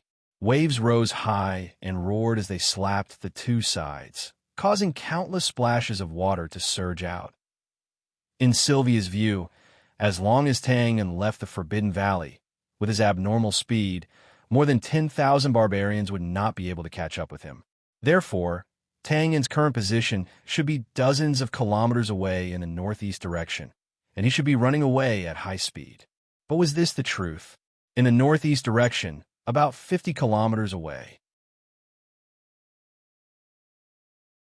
On the winding mountain road, densely packed black dots that looked like ants were constantly moving forward. These were the barbarians that had previously surrounded the Forbidden Valley. But now, there were less than 10,000 of them. It was not because of casualties. Of course, Tang and Sylvia had killed many of them. But the main reason was that the battle had ended and most of the tribes had turned back. As for the thousands of barbarians that were still following them, it was only because it was on the way. At this time, in the center of the group, Brother Andre, what flower is that? Well, it's so beautiful. Can you go and pick it for me? I'll show it to you. Well, Brother Andre, well? Oh, what's wrong, Sydney? You're ignoring me. Ugh, After coming back to his senses, Andre looked at Sydney, who was pouting and had a very unhappy expression written all over her face. He was stunned for a moment. Then he scratched his head embarrassedly and said with a smile, "How could that be? Sorry, I was lost in my thoughts just now, so—" "Well, wait a moment." "Oh." Sydney nodded her head non-committally. It seemed like she still had some grievances, but in reality, after seeing her sweetheart sincerely apologize, the dissatisfaction in her heart had already calmed down. She then looked at Andre, who quickly got down from his horse and went to pick the flowers that she said were beautiful. The corner of her mouth unconsciously rose into a smile, looking reserved and happy. "Here for you." Andre, who had just turned around, was about to hand over the flowers when he saw Sydney moving closer to him. After being stunned for a moment, he immediately reacted and put the flowers behind Sydney's ears. "Thank you, he." Sydney sat up straight and turned her head. She grabbed a strand of her long hair and smiled with her eyes squinted. "Brother Andre, is it beautiful?" "Of course it's beautiful." "Then is the flowers beautiful? Or am I beautiful?" The flowers are beautiful, but you're more beautiful." It had to be said that when a man faced a woman's temper, some words were almost instinctive. Even if they didn't show much sincerity, they could still make the other party smile like a flower. Sydney was undoubtedly in such a state right now. She couldn't stop the joy from spreading from the corner of her mouth to her entire face. Anyone could see that she was very happy right now. Not only did she not mind Andre's attitude from before, she even asked considerately, "Right, brother Andre, what were you thinking about just now?" "Oh, nothing, just a little confused." Shaking his head slightly, Andre looked ahead and said with a frown, "We still don't have a clue about what we want to do, but now we're going back." "Why is that?" Sydney heard this and opened her mouth. She obviously didn't know the answer, but then she blinked and said, "This. We can ask the commander directly." She was the one who set the route. "I wanted to ask." Scratching his head, Andre helplessly pointed to the side. Over there was a young commander who was also riding a horse. But at this moment, her eyes were in a daze. Her hands were constantly rubbing something. Obviously, she was absent-minded. "Hey, do you see? We've been walking for half a day, but the commander didn't even raise her head." She kept looking at that jade pendant. "How am I supposed to ask?" "Jade pendant." Sydney heard this, and her expression changed. The corner of her mouth twitched. She looked at Andre with some hesitation. That Andre was quite sensitive. He asked in surprise, "Sydney, could it be that you know something?" "It's not that I know anything, it's just that." Muttering in a low voice, Sydney couldn't bear to hide it from her sweetheart. She deliberately moved closer and whispered, "I'll tell you. Don't tell anyone else. Yes, there were a few times when I saw a wolf-shaped jade pendant exactly like this one. It seems to be the other half." Wow, what? Hearing this, Andre was shocked. But seeing Sydney continuously making a shushing gesture, he instantly reacted. He lowered his voice, his face full of disbelief. But this jade pendant was found on that crazy brand." "I know." Turning her head, she carefully looked at the young commander. The latter wasn't alarmed. She was still looking at the jade pendant in her hand, lost in thought. Sydney saw this and sighed in relief. She continued, "Commander should have seen this jade pendant at the Emperor's place. That's why she's like this now." "But this, why is this?" Sydney bit her lips. She seemed to be hesitant. But looking at the valiant Andre, she seemed to have thrown caution to the wind. She said in a low voice, "Forget it. I'll tell you some more things. Yes, this is just a rumor. I've only heard about it occasionally. I don't know if it's true or not. Anyway, you definitely can't tell others. Otherwise, we might all die." This Sydney's identity was somewhat special. She seemed to have access to many secrets. Hearing this, Andre naturally nodded repeatedly. His expression was somewhat nervous. "I really don't know if I should say this or not. Sigh. You know, the Empress was born intelligent. It's said that she was already proficient in the brand language since she was young. Plus, her body shape and appearance were almost no different from the brand people. So 10 years ago, she secretly snuck out of the imperial city, trekked thousands of miles, and made a trip to the brand. The Empress had been to the brand? How was this possible? Hearing such shocking news right from the start, Andre's eyes widened. After that, the Empress seemed to have stayed in the brand for a long time. It wasn't until the Empress's father, the previous Wolf King, was critically ill that the Empress rushed back. Then, there was a rumor that the Empress seemed to have fallen in love with a brand person during the time she was in the brand. She even gave half of her jade pendant to him as a token of love. And, I heard that the Empress was already pregnant when she returned. A cough. Andre forcefully suppressed his involuntary scream. His face immediately flushed red, and he coughed incessantly. Now he knew why Sydney had always emphasized that this couldn't be spread. This matter not only concerned the Empress's reputation, but also had a wide range of implications. Other things aside, if the pregnancy was true, then His Highness Tiu was a brand person's child. This was too freaking terrifying. But no matter what, if this matter really came out of their mouths and became a big deal, then they definitely wouldn't be able to live. Brother Andre, how are you? Sydney was very anxious. She hurriedly patted Andre's back. He waved his hand. I'm fine. Cough. And continue. No, that's all. Commander is so alert. You must have heard this rumor. That's why you're staring blankly at the jade pendant. Sydney shook her head. Her gaze towards the young commander was somewhat worried. It's possible. That's not right. Andre suddenly raised his eyebrows. He subconsciously turned to look behind him. That brand madman is at most 20 years old. How could he have any relationship with the Empress? Sydney shook her head. I don't know. Maybe the rumor is false. Maybe the Empress's sweetheart accidentally lost the jade pendant, and it ended up in his hands. That's true. And he nodded in agreement. Suddenly, Andre's brows furrowed. He saw a figure rushing towards them. Andre recognized this person. It was the person the commander had ordered him to personally go to the northeast to investigate if there was any news of Z. Could it be that there was news so quickly? This barbarian was also an expert in the caravan. His speed was naturally not slow. Soon, he arrived in front of them, his body covered in dust. He was panting. Huff. Sir, I just received news. Huff. 10 days ago, Z brought 20,000 brand soldiers and broke into the hinterland of the tribe. They should have already killed their way to the imperial city in the northern wilderness. Huff, damn it. What? Andre and Sydney heard this, and their expressions changed greatly. They both cried out involuntarily. And the young commander on the side was startled. He raised his head and looked over, his face full of confusion.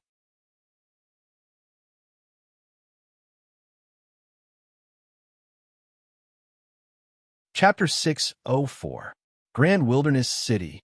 As everyone knew, due to various subjective and objective reasons, there weren't many buildings in the northern wilderness. As one of the few cities in the northern wilderness, and the largest one, Grand Wilderness City naturally had a special status. In fact, if Grand Wilderness City was popularly known as the Imperial City of the Northern Wilderness, that would be a well-known existence in the Caesar continent. Of course, for the Brand people, such an existence was only limited to their imagination. It wasn't because the Brand's investigation system was too useless. Grand Wilderness City stood there and couldn't be moved. As long as they put in some effort and sent more spies, they would always be able to find this somewhat mysterious city. The reason why there wasn't much news about Grand Wilderness City in the brand market was because the situation in the country had changed in recent years. Just as Z had said before, the Northern Wilderness had been working hard for the past 10 years and had achieved great results, especially in terms of military affairs. Although there were suspicions that the Northern Wilderness was overly militaristic, it had indeed made rapid progress. It was undoubtedly better than the Bulan front line, which had remained stagnant. Therefore, the Brand people, who couldn't even protect themselves, naturally wouldn't waste time to study Grand Wilderness City. Ordinary people in Bulan City were naturally hostile to Northern Wasteland clans. Therefore, the rumors circulating in Bulan City were that the so-called Northern Wasteland Royal City was actually a simple village. They despised the Northern Wasteland Royal City. But in fact, The afterglow of the setting sun was like blood. The cold wind was blowing, and the sky was filled with wailing and howling. Right on this desolate and barren land, Grand Desolation City was like a towering mountain range that had existed since the ancient times, and it stood with its head held high. The wall was about 30 meters high and was made up of many weathered but extremely thick and hard boulders. The color of the wall was mainly gray and black, but now it had been dyed with a layer of metallic bronze. It was mottled, like the legendary stone muscles of the ancient giants, full of tenacious and powerful beauty. There is no need to say more about the appearance of the city. There is only one thing to know. In terms of the defensive ability of the wall itself, Grand Wilderness City absolutely had the capital to look down on the entire Caesar continent. Of course, this was necessary. After all, they were the face of the northern wilderness tribes. Naturally, they couldn't be as bad as the Brand people thought. Moreover, there was another important reason, which was that the environment and climate here were too harsh. Ordinary cities might not be able to withstand the powerful attacks of the hurricanes. But now, this heavy-duty city that had stood tall in the northern wilderness for countless years finally did not have to bear the teasing of the natural climate anymore. Instead, it returned to its proper business. This time, it was facing a real military attack. The 4 iron gates were tightly shut, and the tall and majestic city walls were already filled with soldiers who were waiting solemnly. Since they were at the foot of the imperial city, these barbarians were no longer wearing simple animal skins. Instead, they were all wearing metal armor. Although it wasn't standardized for the northern wilderness tribes, whose craftsmanship was severely lacking, it was already very valuable. At the same time, all kinds of large defensive equipment were pushed out one after another on the city wall, including a few Mjolnir. The metal cannons were slowly raised and pointed at the sky at a 45-degree angle. Needless to say, this was snatched from the Brand's front line. Overall, the military strength of the great wilderness city was not as good as the few major fortresses in the Brand's front line. Of course, this was also normal.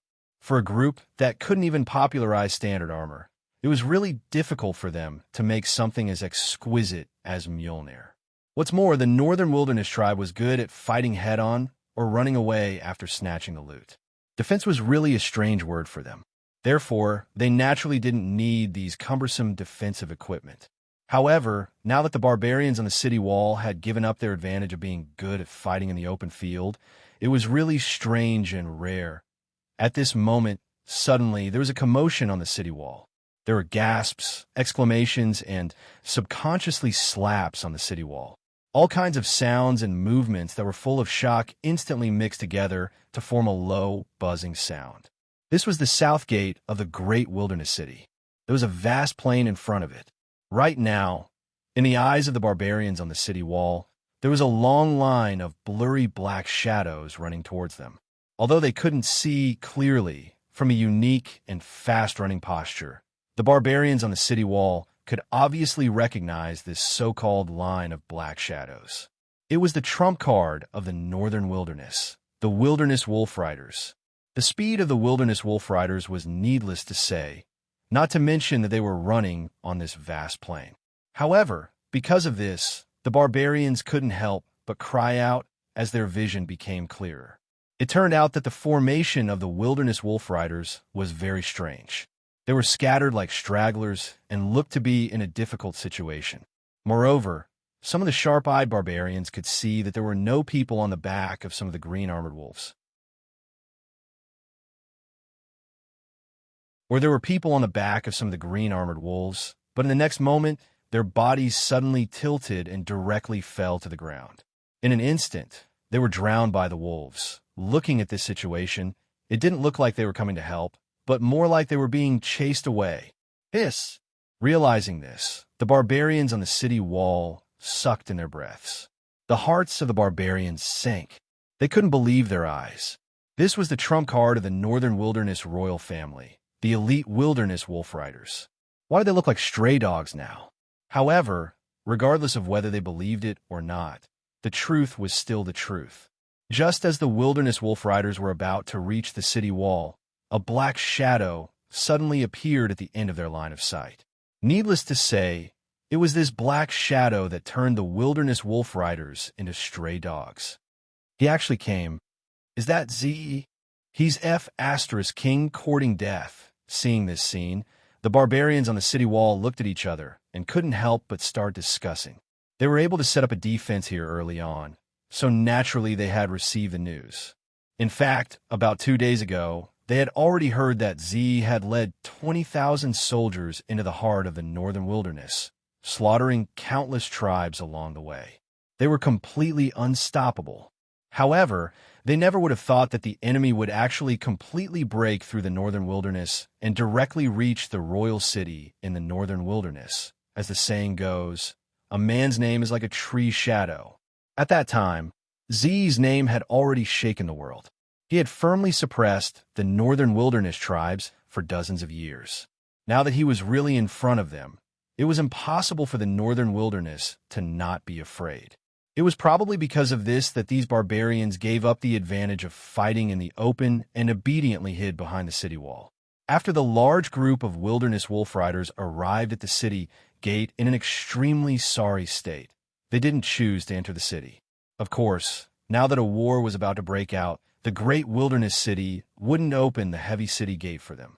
The wilderness wolf riders obviously knew this, so they didn't cry out in fear. Instead, they spread out along the towering city wall. This was already within the attack range of the city defense equipment. No matter how anxious Z was, he couldn't immediately attack the city in such a hurry.